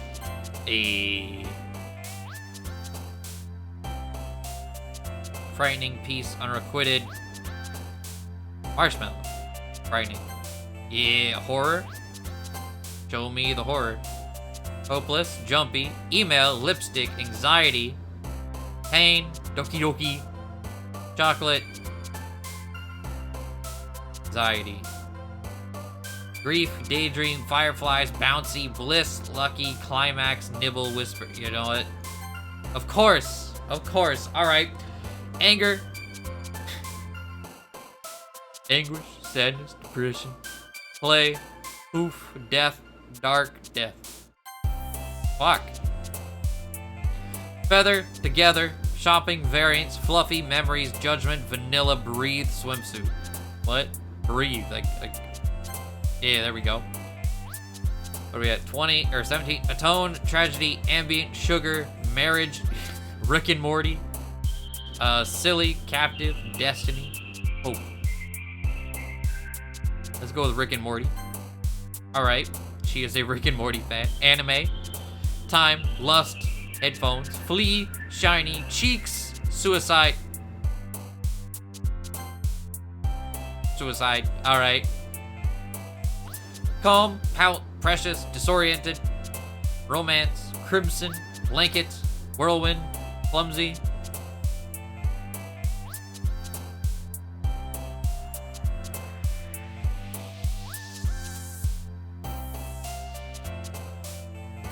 There we go. Alright, last one. Kitty, unrestrained, prayer, lollipop. What is that? Heaven sent, uncontrollable, vacation, love, vertigo, uncontrollable. Go with that. Alright, that was mostly Yuri there.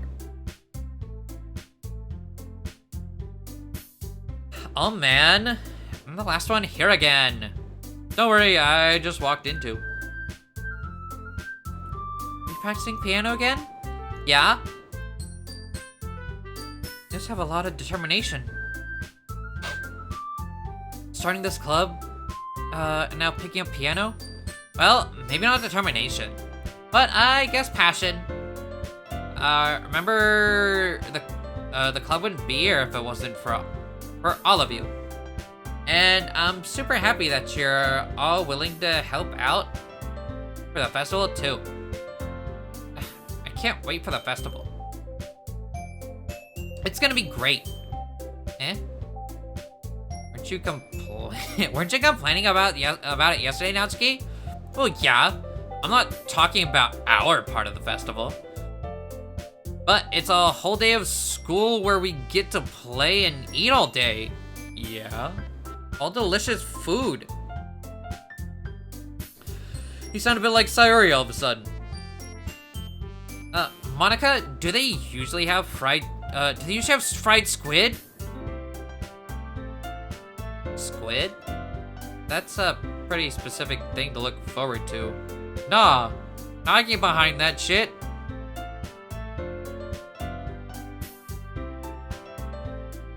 Oh, come on. Are you saying you don't like squid? You of all people? What does that mean? I didn't say I don't like it. Besides, what do you mean by you of all people? Because it's right in your name. What? Mon Ika. Is Ika squid in Japanese? Eh? That's not how you say my name at all. Also, that joke makes no sense in translation. You're right. Never mind.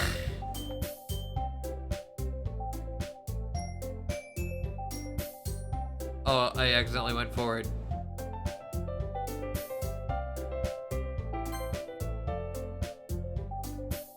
Never mind. Wait, who's saying that? Let's just focus on our own event for now, alright?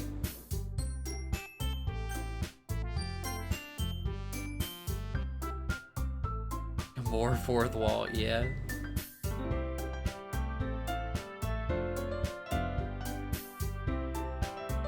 Fine. Your actions aren't as fun as Yuri's or Sayori's anyway. Excuse me. Where is Sayori anyway?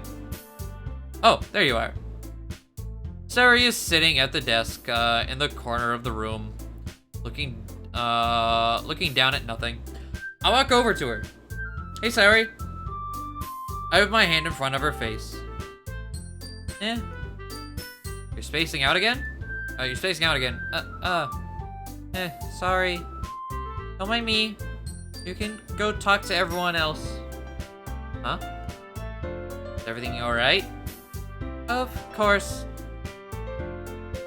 Well, we broke her. Why wouldn't I be? It just feels like you're a little off. sorry for assuming things.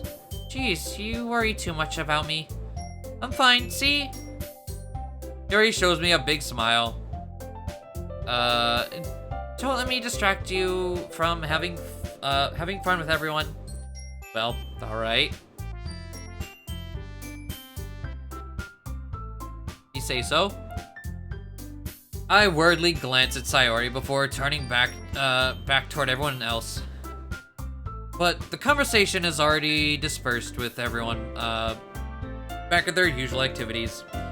Maybe I should ask Monica if she noticed anything about Sayori recently. Since they've been preparing for the festival, they must be spending a lot of time together. I timidly approach Monica, who's shuffling through some papers at her desk. Hello, what's up? Hey, this might sound a little bit strange, but do you notice anything up with Sayori recently? Anything up with her? In what way do you mean? Maybe I'm reading into it a little too much, but she seems a bit downcast today. Oh, you think so? I can't say I've noticed. Monica peers across the room at Sayori, who is idly dragging a rubber eraser up and down her desk. Maybe there is something on her mind. But I'm surprised I'm not the one asking you, poledoo. You certainly know her a lot better than I do.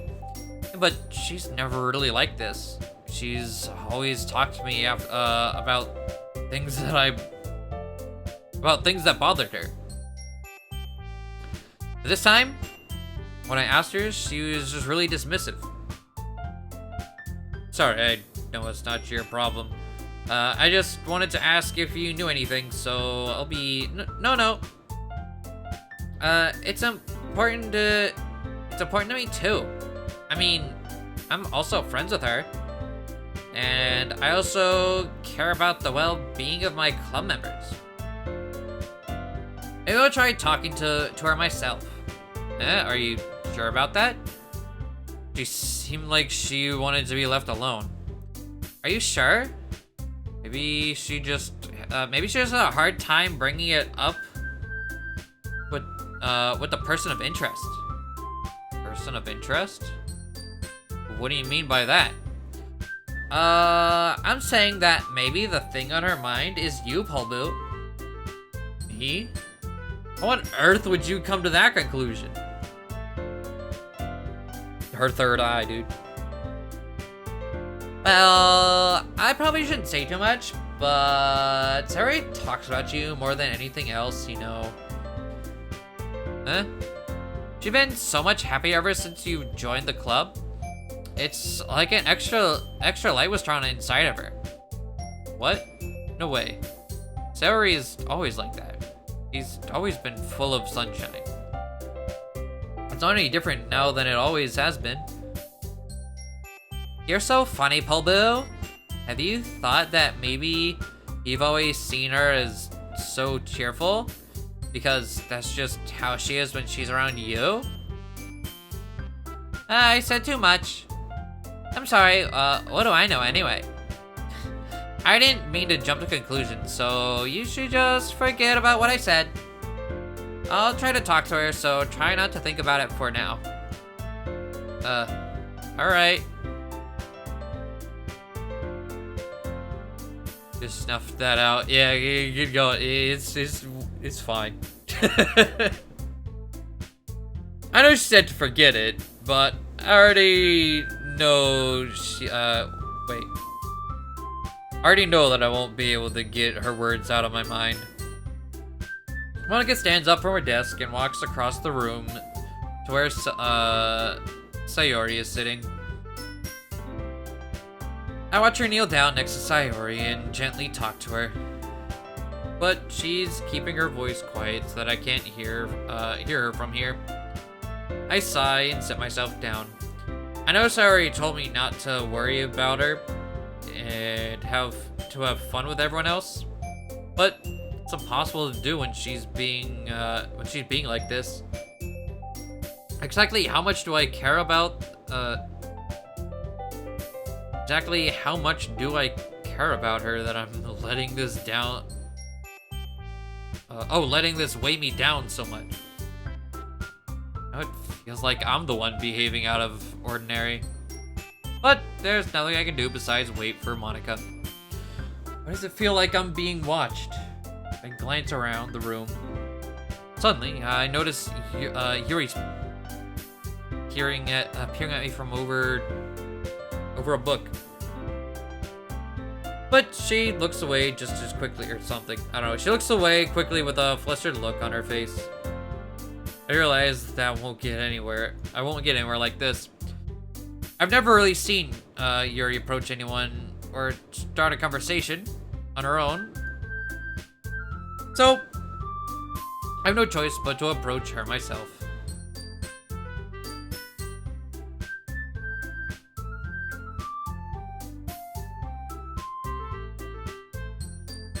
Stand up from my desk and sit in the one next to her own. I didn't mean to bother you or anything. Relax, you didn't even do anything. But I could tell that you wanted to be alone. Alone with my thoughts? How were you even able to tell that I was thinking like that? Oh, well, it's something that I do a lot. So it wasn't that hard for me to spot based on your posture and expression. Not that I was staring or anything. I didn't do anything creepy like that. In any case, I guess you were right. I'm sorry if I caused you any concern. Don't apologize. Your troubles are only the concern of those who are willing to share in that concern. Of course, there are certainly those who find the most comfort in keeping it to themselves. But if you would prefer to share what's on your mind, then I would be glad to listen. It's really not that big of a deal.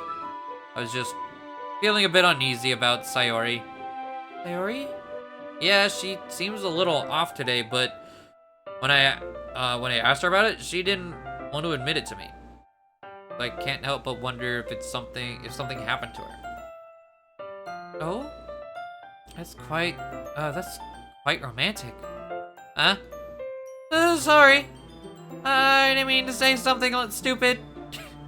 It's not that, I just didn't want you to misunderstand. Sayori and I have just been friends for a long time, that's all. I see. Then perhaps it is unusual for her to be dismissive to you about her feelings. Her, maybe, I'm just a little too much? Poledoo. The world is full of meaning often hidden deep beneath plain sight.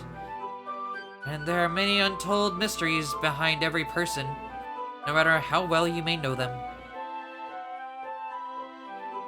So you think there might be something behind it after all?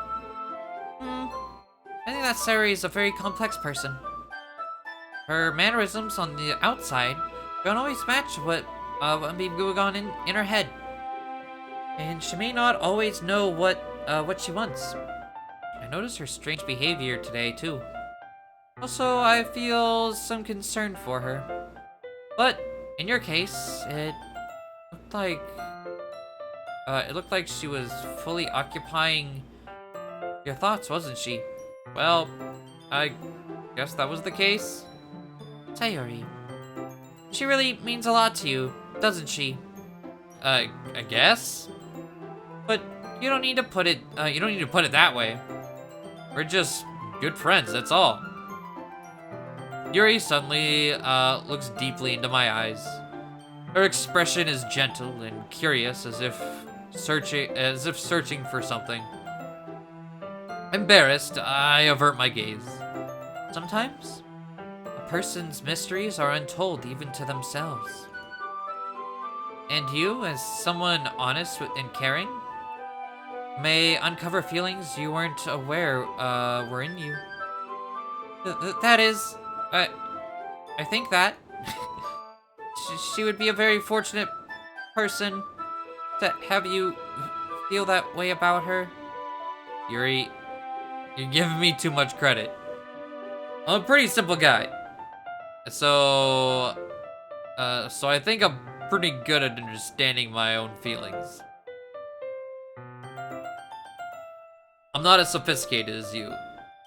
That's not a compliment, is it? It is what it is. Anyway, as long as we're here, why don't we do some reading? Well, as long as you're okay with it. Yeah. I should be taking my mind off of this whole thing anyway. Why don't we go ahead and get started? Yes, let's. Actually, I have a request. You mind if I make some tea first? Not at all. Thanks very much.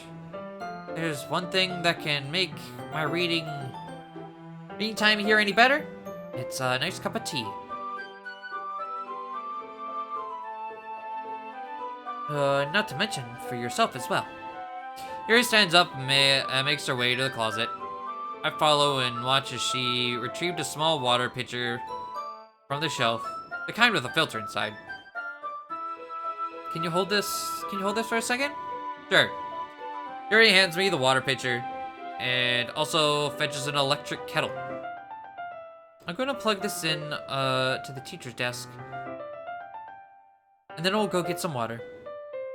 She walks past me and sets the kettle down on the teacher's desk. I simply watch her movements.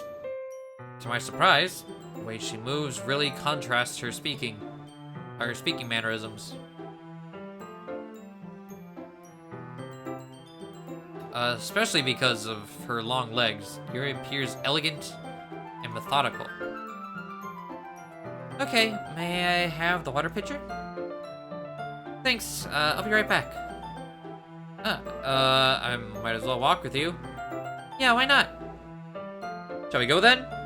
Yeah. Where are you two off to? Yuri was gonna make some tea, so I suddenly realized how weird it sounds to explain this to Monica. I just filled the water pitcher. Okay. Sorry, I was just a bit curious. That's kind of a one-person job, isn't it? That's... Monica, please mind your own business for once. Or do you want to tell me there's something wrong with helping involve poledoo in club activities? My mouth gapes. I suppose there's nothing wrong with that. Damn. Then let's go, poledoo. Yuri quickly exits the room and I follow.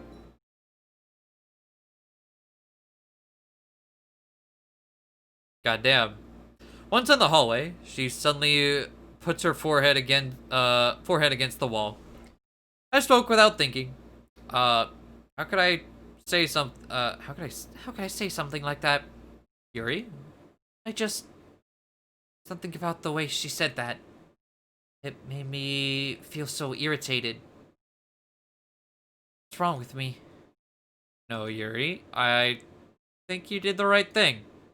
I wasn't expecting it, but it's also not right for Monica to judge people like that. poledoo, how come even when I do something bad, you're being nice to me? Because nothing that you do is as bad as you make it seem in your head. Nobody's perfect. We all have emotions. We can't always hide them away. But you always amplify things in your head. Your mind turns a light rain shower into a hurricane. No. Don't you hate me for something as terrible as that? Why would I hate you? I can't hate someone for having emotions. What kind of friend would do that? Friend, you say? Yuri lifts her head. poledoo? I really like being friends with you. Thanks, Yuri. I like being friends with you too. I feel kind of awkward saying something like that. But I'm doing my best to help Yuri feel better. Anyway, Yeah. can we go? Yeah. Yeah, Yuri and I walk to the nearest water fountain. Once we fill up the water pitcher, we return to the classroom. Poledoo, do you like oolong tea? Yeah, sure, alright, apparently. Anything is fine. Very well. Yuri sets the temperature on the kettle to 200 degrees.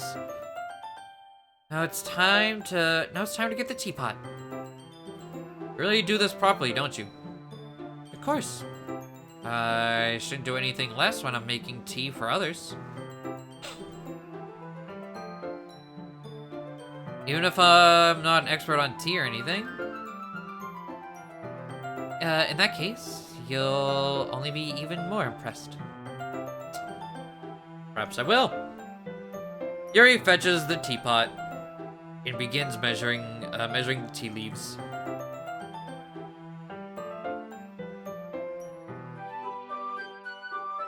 Interesting. Let's see how man who made Melee mods supposedly made this game. Huh.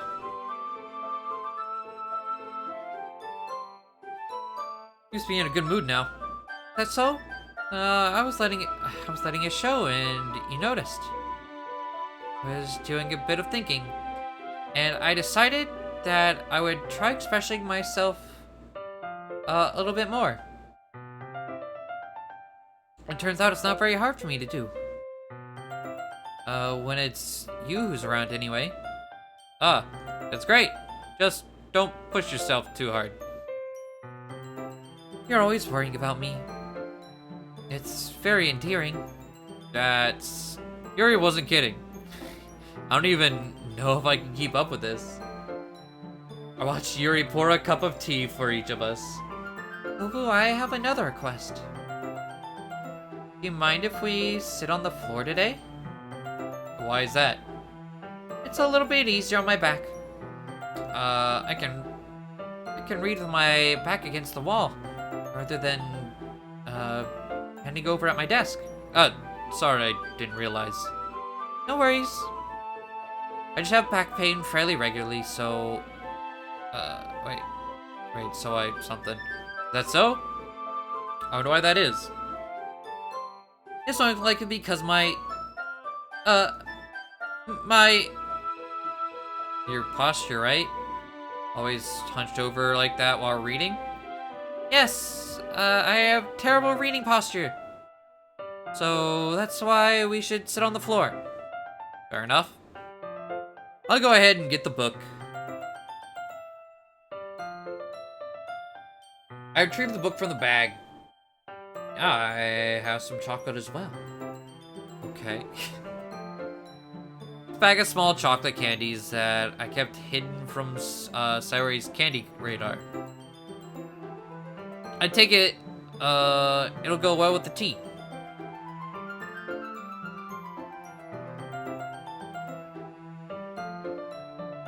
Sit against the wall, teacups and all. As if in sync, we assume the same reading position as last time, each holding one half of the book, except this time, our bodies are even closer to each other.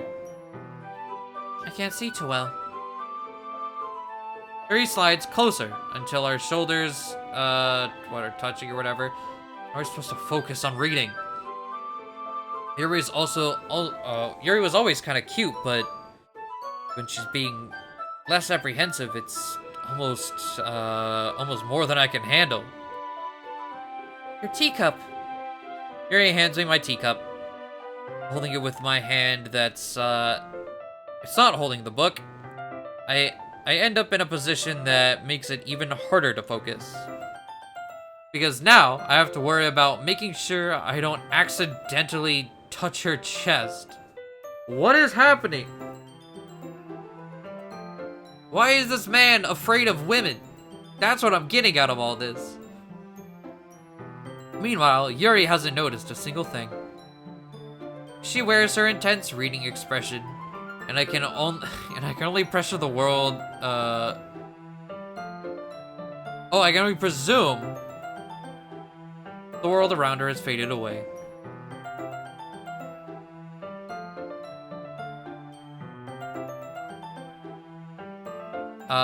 I use all my willpower to focus on reading. After a few minutes, I finally manage to relax a little.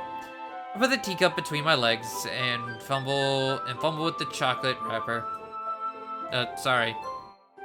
I briefly let go of the book to finish opening the wrapper. You can have as much as you want. That's okay. I won't take any. Are you sure? Well, if I touch it, then it might get smudges on the pages. You're right. Didn't even think about that. My bad. No need to apologize. I'll hold the book, okay? Are you sure? Of course. Yuri opens the book. Holds it so that with both hands, it holds it so I don't have a harder time reading from it. Okay. But as a result, my left arm is practically resting on top of her. Oh, wait. My left arm is practically resting on top of my leg. Well, in that case, Yuri is already totally focused on reading again. I take a chocolate and pop it into my mouth. Then I take another chocolate and I hold it up to Yuri. He doesn't even look away from the book. She simply parts her lips as if the situation was completely natural. That means I can't stop here. I apprehensively place the chocolate in her mouth. Just like that, Yuri closes her lips over it. Yuri's expression suddenly breaks. Did I just... Yuri... What is happening?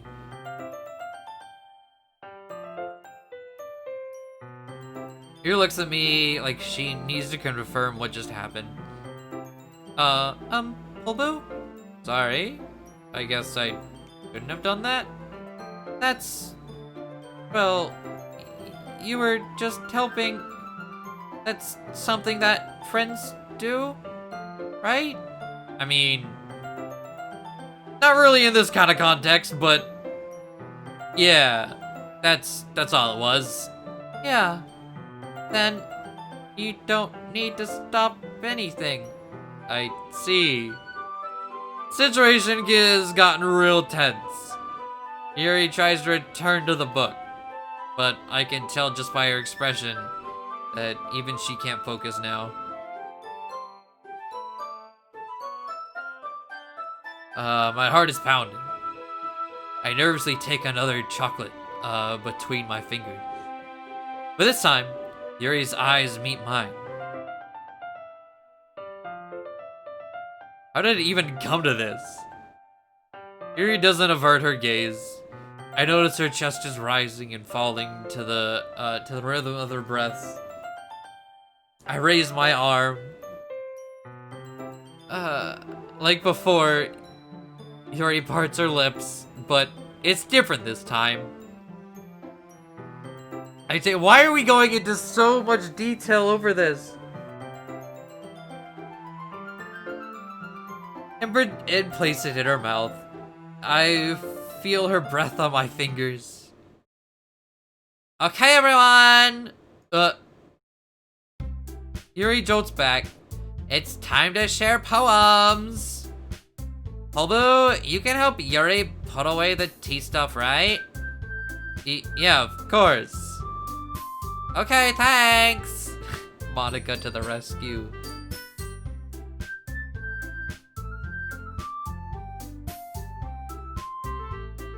The spell is abruptly broken. I'll take care of the cups. Yeah. Yuri picks up the teacups from the floor.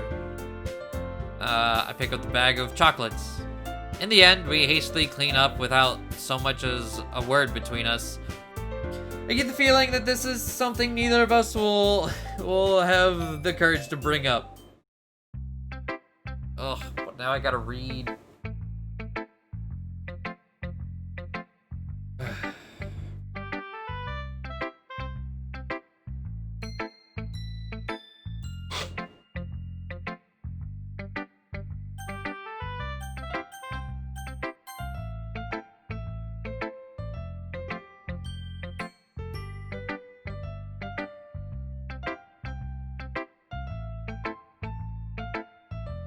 Oh.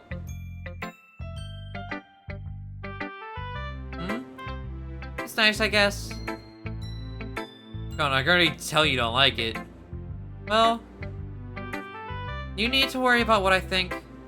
After all, you wrote this for someone else, didn't you? I mean, yeah. Probably Yuri. Eh? I didn't write this for anyone specifically. Maybe. That's not really what I meant though. But it's okay. You're making new friends, just like I was hoping. It makes me really happy. And you're happy too, right? In this club? Well, of course I am. Good. That's all that matters to me. Thank you, poledoo. Sorry? Is there something wrong? Huh? No, nothing. I'm just a little tired today.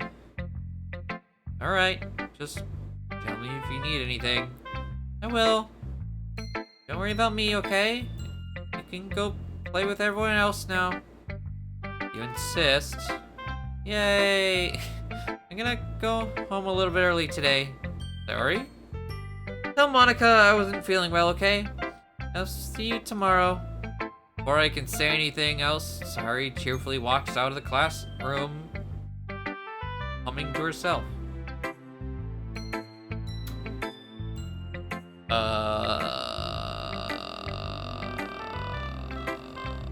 Okay.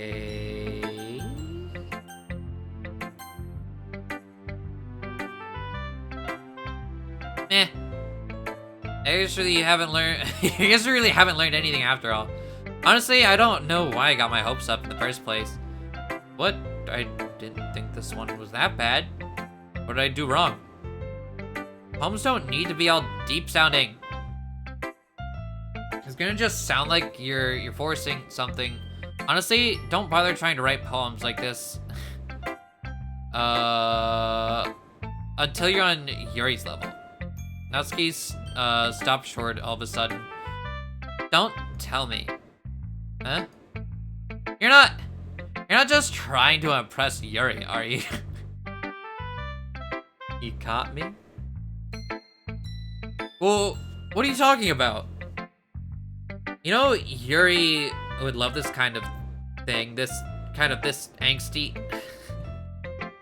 Just because she's a talented writer doesn't mean, I mean, looks like I'm in trouble. I somehow struck a nerve, though what I did is beyond me. I'm so done with you. Natsuki shoves the poem I handed her back over to me. Take your stupid poem if you wrote it for someone else. Just don't show it to me. Ouch. This is what I get for letting a younger girl step into my business. Unless I was a mind reader, I was destined to be in a world of pain from the start. At least Natsuki wasn't really the girl I was trying to impress in the first place. Hey, less reading.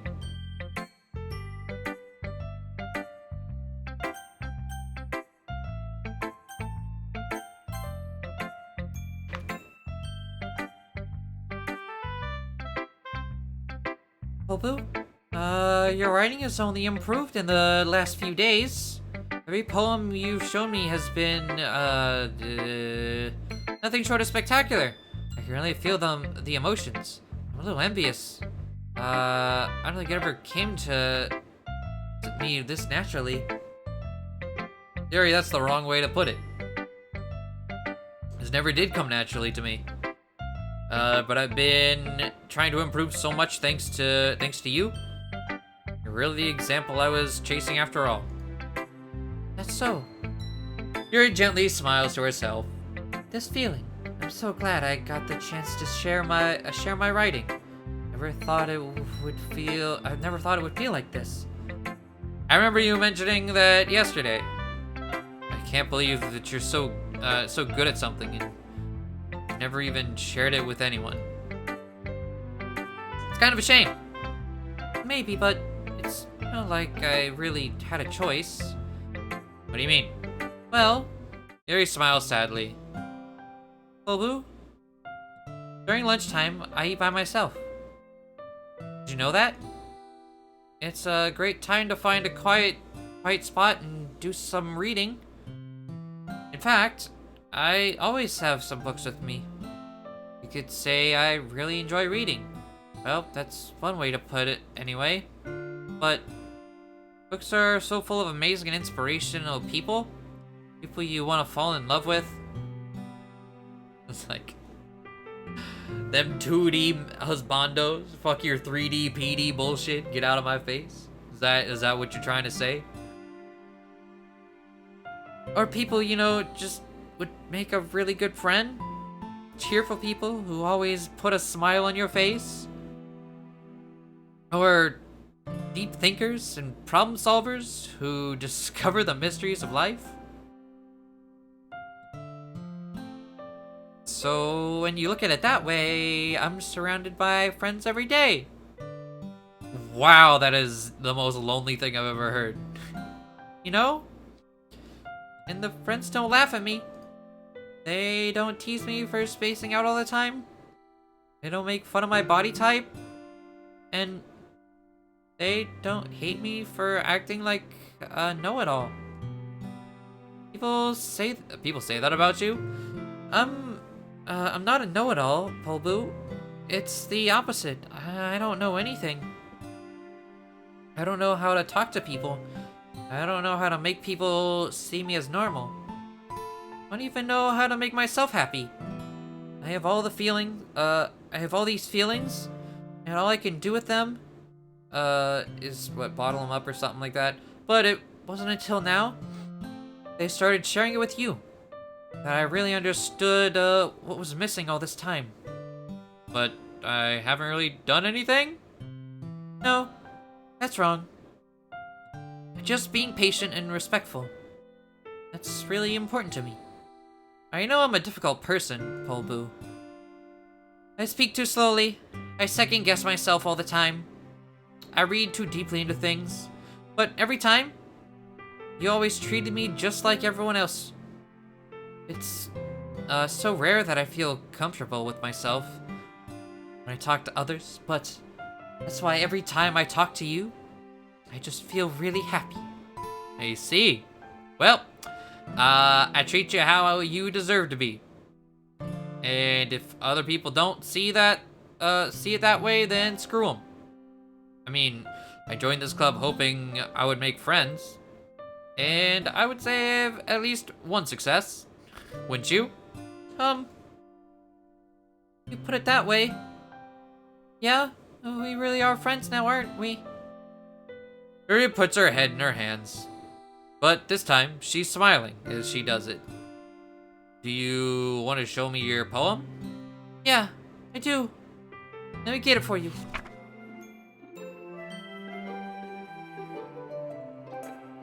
Alright. What do we got? Beach. Okay. Fucking script with no eyeballs.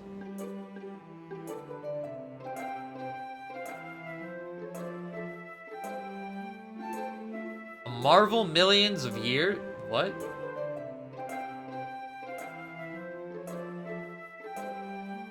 Millions of years in the making. Oh, a marvel millions of years in the making. Where the womb of Earth chaotically meets the surface. Under a clear blue sky, an expanse of bliss. But beneath,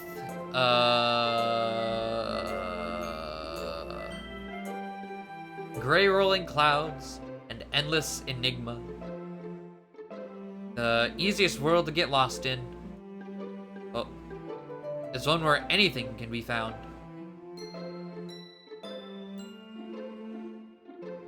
One can only build a sandcastle where the sand is wet, but where the sand is wet, the tide comes. But gently lick at your foundations until you give. Will it gently lick at your foundations until you give in? Or a sudden wave send you crashing down in the blink of an eye? Either way, the outcome is the same. Yet we still build sandcastles.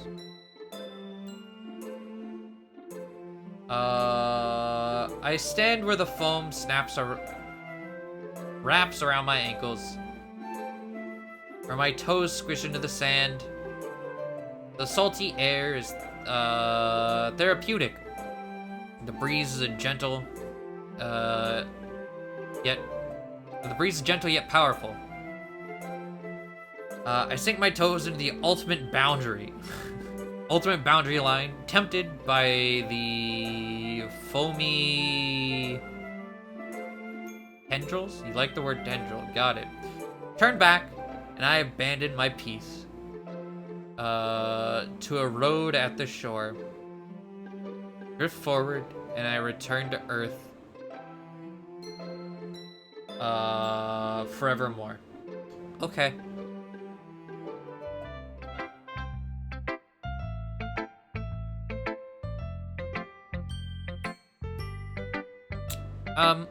I'm aware that the beach is kind of an inane thing to write about, but I did my best to take a metaphorical approach to it.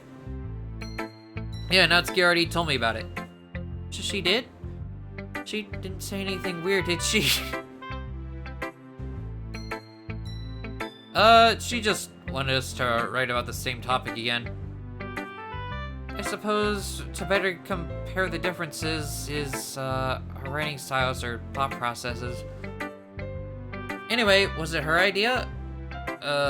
Knowing her, there's no surprise that we'd want to do something like that. She probably just wants to show off. It's not like I have a particular interest in her writing style. I just went with her request. But, well, I suppose it's not so bad to write about something simple on occasion. It can be refreshing, you know? It's good for me to calm my thoughts once in a while. Yeah, I think I agree. Thanks for sharing. Alright.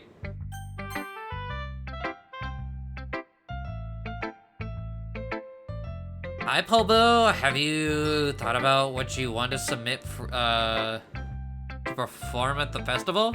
Well, being in this club is one thing, but performing in front of a bunch of people, I'll have to give it some more thought. Okay, no pressure. Whatever you do, I'm sure it'll turn out great. It would also make me happy to see. Anyway, let's take a look at today's poem. Sure. I let Monica take the poem I'm holding. This one's good.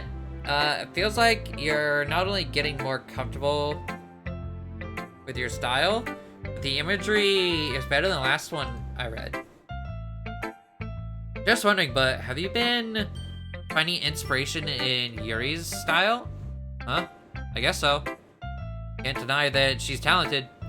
Yeah, totally. I think her poems are the most romantic. That's the best way to describe it. She's like a totally different person when she writes. I notice that too.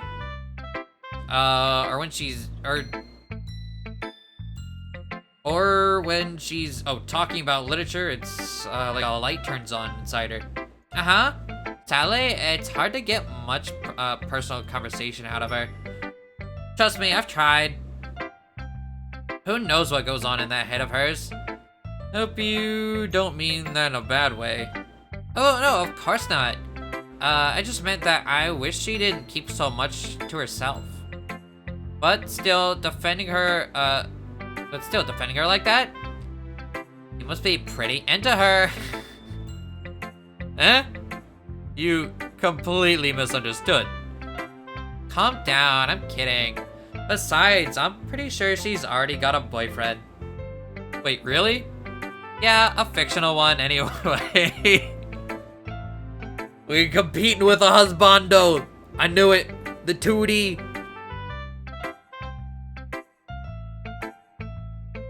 Monica kind of whispers that last part to me. It's just a hunch, but, well, there's not really anything wrong with that. Oh, well, I know. I was just saying. Anyway. What do you mean that? Alright, whatever. I'll share my poem with you now, alright? Alright. Ugh.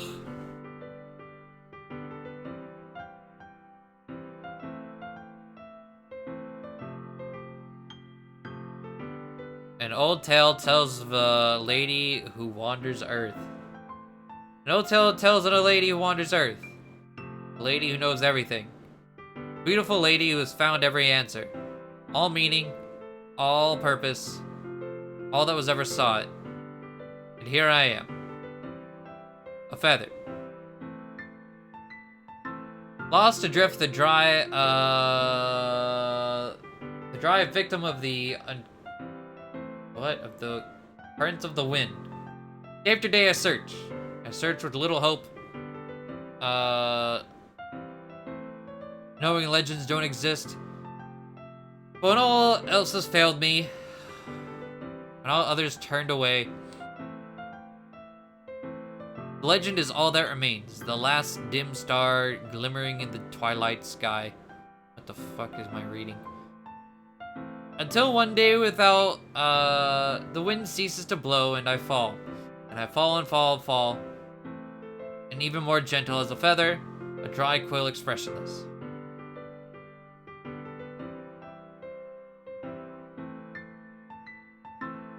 But a hand catches me, between thumb and forefinger. The hand of a beautiful lady. I lock her eyes and find no end to her gaze. The lady knows everything, knows what I am thinking.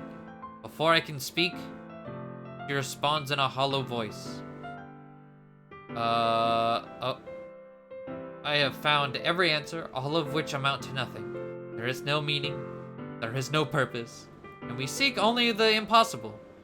I am not your legend. Legend does not exist. And with a breath, she blows me back afloat, and I pick up a gust of wind. Oh, okay. Life is meaningless. Got it. You know, I feel like learning and looking for answers are the sorts of things that give life meaning. Not to get too philosophical or anything, but it was kind of on my mind, so that's what I wrote about. You see, I never really put that much thought into it. In a way, it's almost paradoxical. Because if we know all the answers, wouldn't the world start to lose its meaning?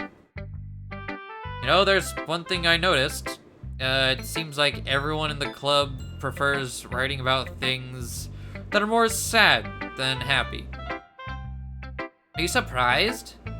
I mean, if everything was okay, we wouldn't really have anything to write about. Humans aren't two-dimensional creatures. I think you know that better than anyone. You mean one-dimensional? Yeah, that. Anyway, here's Monica's writing tip of the day. Are you ever too shy to share your writing because you're afraid it's not that good? Be really disheartening to get a lukewarm response, something you put so much into. But if you find other people who enjoy writing, then sharing becomes a lot easier. Because instead of just letting, write, yeah. I want you to focus, yeah. Okay, Monica. It's almost like having your own little literature club, don't you think? That's my advice for today. Thanks for listening. Okay, you three. We're all done sharing poems, right? Why don't we start figuring out... Hold on a second. It's just me, or did you say something strange just now? Eh? Something did sound a bit unusual. That's right. You deviated from your usual catchphrase when addressing the club. Catchphrase? I have a catchphrase. Jeez, why is the mood so weird today? Look, even Yuri isn't immune to it. Stagnating air, is common foreshadowing that something terrible is about to happen.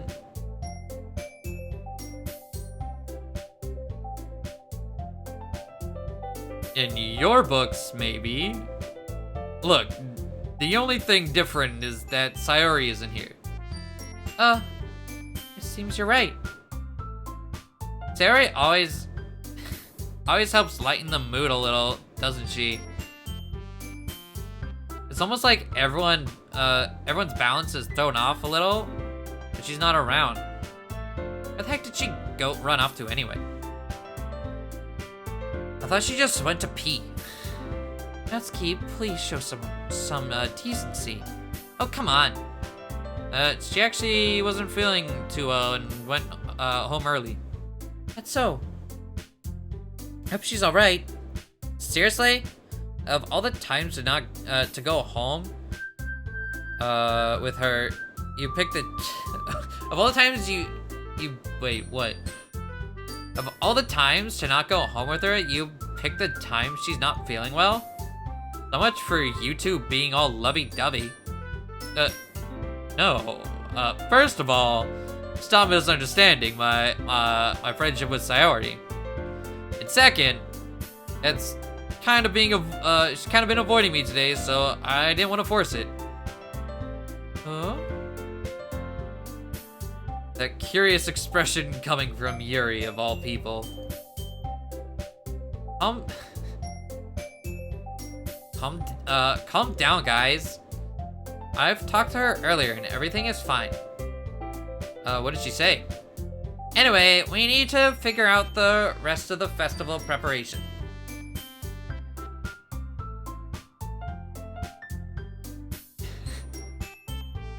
Let's decide what everyone will be doing this weekend. I already know what I'm doing. That's right.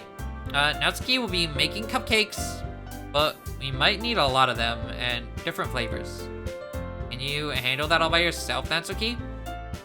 Challenge accepted. And as for myself, I'm gonna be printing and assembling all the poetry pamphlets. Sayori will be helping me design them. And as for Yuri, you can, guys, can you help me come up with something for Yuri? I'm useless. No, that's not it at all. You're the most talented person here, you know? No, not... Now Natsuki's pouting too. Jeez. Jeez, even I can tell now. I guess, I never gave Sayori enough credit, but... I can tell things are even harder on you when she's not around. That may be the case, but if I can't also be a leader on my own, then I wouldn't grow as a person. So Yuri, you have beautiful handwriting, you know? So you should make some banners and decorations to help set the atmosphere. Atmosphere? About that. I love atmosphere. What? Yuri's expression suddenly changes as she stares at her desk in focus and starts nodding to herself. Your mind is already racing, I see. That's great. It'll be a wonderful help, Yuri. Anyway, that just leaves you, poledoo. The one who is truly useless. Don't say that. In fact, both Natsuki and Yuri have some pretty heavy tasks to do. It would probably go a long way if you gave one of them a hand. You could always help me out as well. I'd really be really appreciative of that. That's Monica suggesting I spend the weekend with one of my club members. How on earth are they going to respond to a suggestion like that?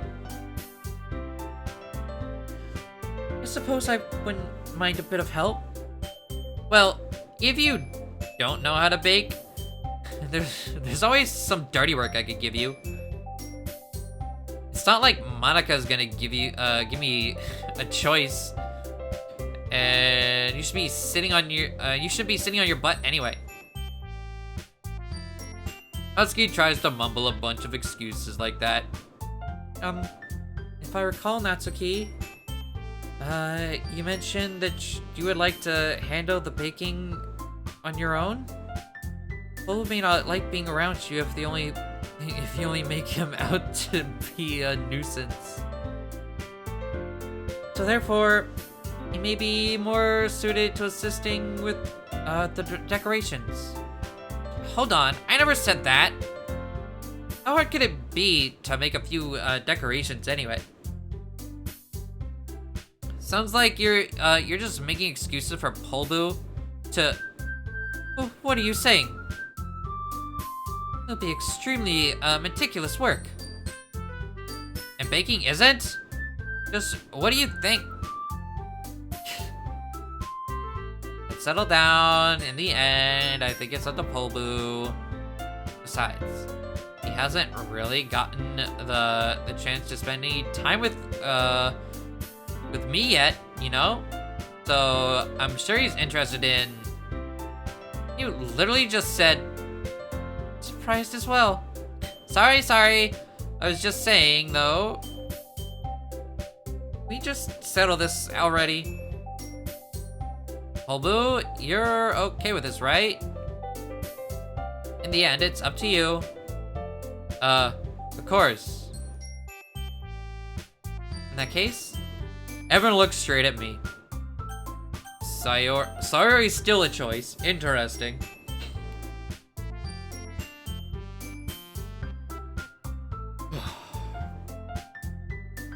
We've come this far. Let's just continue with this. There it is. Well, I'll probably be most useful helping out Yuri. Me? Are you serious? Why would you... That's okay, I can already tell you're about to say something mean. No, I was just saying... Ugh. She'll be helping Yuri then, poledoo? Yeah, that's what I'm gonna be doing. I'm glad. I have a bad habit of overthinking these sorts of things. So I think your assistance will be very useful. That's great to hear. That's key. Will you be able to handle the baking? I mean, yeah. You said I said it would be fine. Okay. Everyone can tell the Natsuki is feeling a little sour. Everyone can tell the Natsuki is feeling a little sour. So is everything we needed to go over? Yeah, that should be it. You guys excited? Well, excited may not be the right word, but I suppose I'm looking forward to it. Feel the same way, poledoo? Me? I guess you could say I'm interested. That's good enough for me. What about you, Natsuki? Natsuki? What? Why is everyone yelling at me? I didn't even do anything. No, that's not what I meant at all. You're anxiously glances between everyone in the room. I'm sorry for this. I don't really know why poledoo has picked me. And also, your cupcakes are the best cupcakes I've ever had. They go really well with my tea. And nothing that I do for the event will compare to that. So, I get it. I'm kind of surprised, though. why? Well, I'm the one acting immature. I already know that. But you're trying to cheer me up, all of a sudden. I know I'm not very good at it, but I'm sorry if I said something bad. Natsuki isn't the only one surprised. Monica and I are also taken aback by Yuri. And she already went through the troubled words. Okay.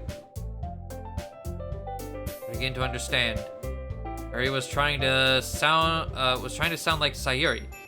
And if it didn't work perfectly, I can tell that she tried to say something Sayuri would say at a time like that.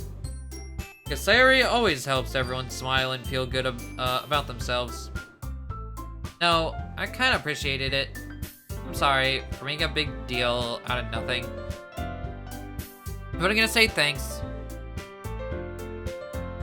You better bet that my cupcakes are gonna be the best part of the whole event. I believe you. See everyone do their best. But with that, there's nothing more for today. This is time for us to head out. Alright, let's get out of here. Everyone packs up their things. I start to follow Monica and Natsuki out the door as they chat between each other. I turn around. Cupcakes bring all the boys there. Yeah? Sorry, I realized that I don't have any way of contacting you this weekend. Oh, you're right. I can't believe that slipped my mind. Should I give you my phone number? I think that would be the best way, yes? Alright then. You and I exchange phone numbers. Okay. Then I'll be stopping by your house on Sunday. Eh? My house? Is that a problem? No, not at all. I just thought that I'd be the one going to your house, so since I'm the one helping you. I suppose that makes sense. But if you don't mind, I think I would prefer going to your house. Alright. In that case, it won't be a problem. I decided not to press Yuri for a reason. It's not like it should matter much either way, so I just need to make sure my room is clean. Have I managed to make myself useful in some way? I'm not really as creative as you are. Don't underestimate yourself. I think that we'll make a very productive team. If you only chose me because you felt bad. Wait. You don't actually think I did that, do you? I don't know. It's difficult to come up with any other reason. You're forgetting the one reason with most common sense. I chose to help you because that's what I want to do. But Yuri thinks to herself with extremely tense expression. Yuri, you're overthinking this. You wanted me to point out when you're overthinking, right? I didn't realize. I'm telling you. That's all there is to it. Do you believe me? Yuri thinks really hard again. She looks straight into my eyes for a long while. I believe you. As if it took her tremendous effort, Yuri finally says that and relaxes her expression. I'm really looking forward to Sunday. Yeah, I am too. After that exchange, I make my way out the door and home. Can't believe this. Yuri is going to be coming to my house on Sunday. My anxiety shoots through the roof. Even though I've gotten pretty used to handling her at this point. There's no telling what might end up happening. God damn it. When we're outside of school. More than that, is this the chance I have to make something happen between us? Or is it too early for that? Only time will tell. But until then, I won't be able to take my mind off it. It's just I can't wait.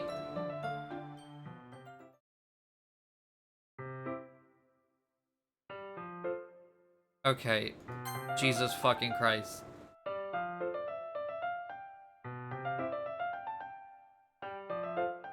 This is not at all what I had in mind for a stream. It is really upsetting to me.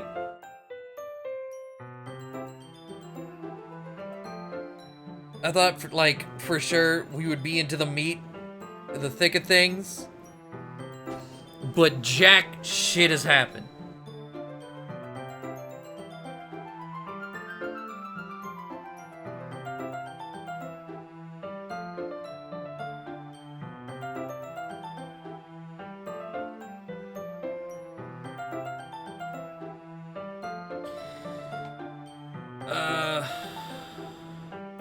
What time even is it?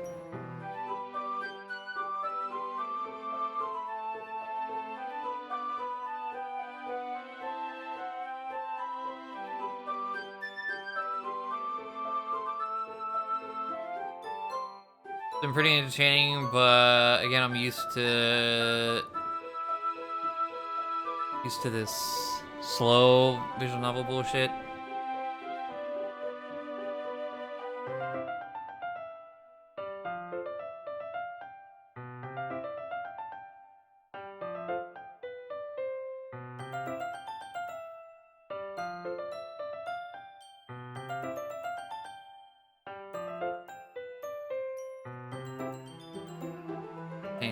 I mean, if you guys are entertained, then I guess so. Like, I don't know. I just felt like things were gonna happen so much quicker. Like this was gonna go somewhere like hours ago.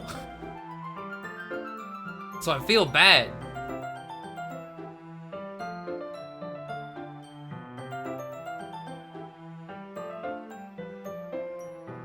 Hold on. I do need water. So real quick.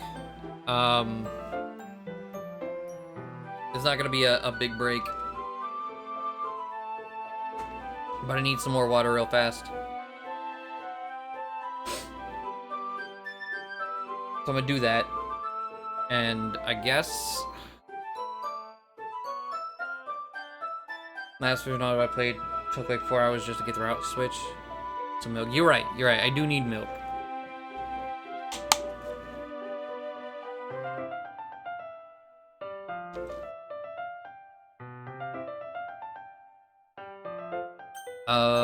But hold on. It's not gonna be as big of a break as before. But a quick break, real fast nonetheless, and then we'll see how much longer we do this.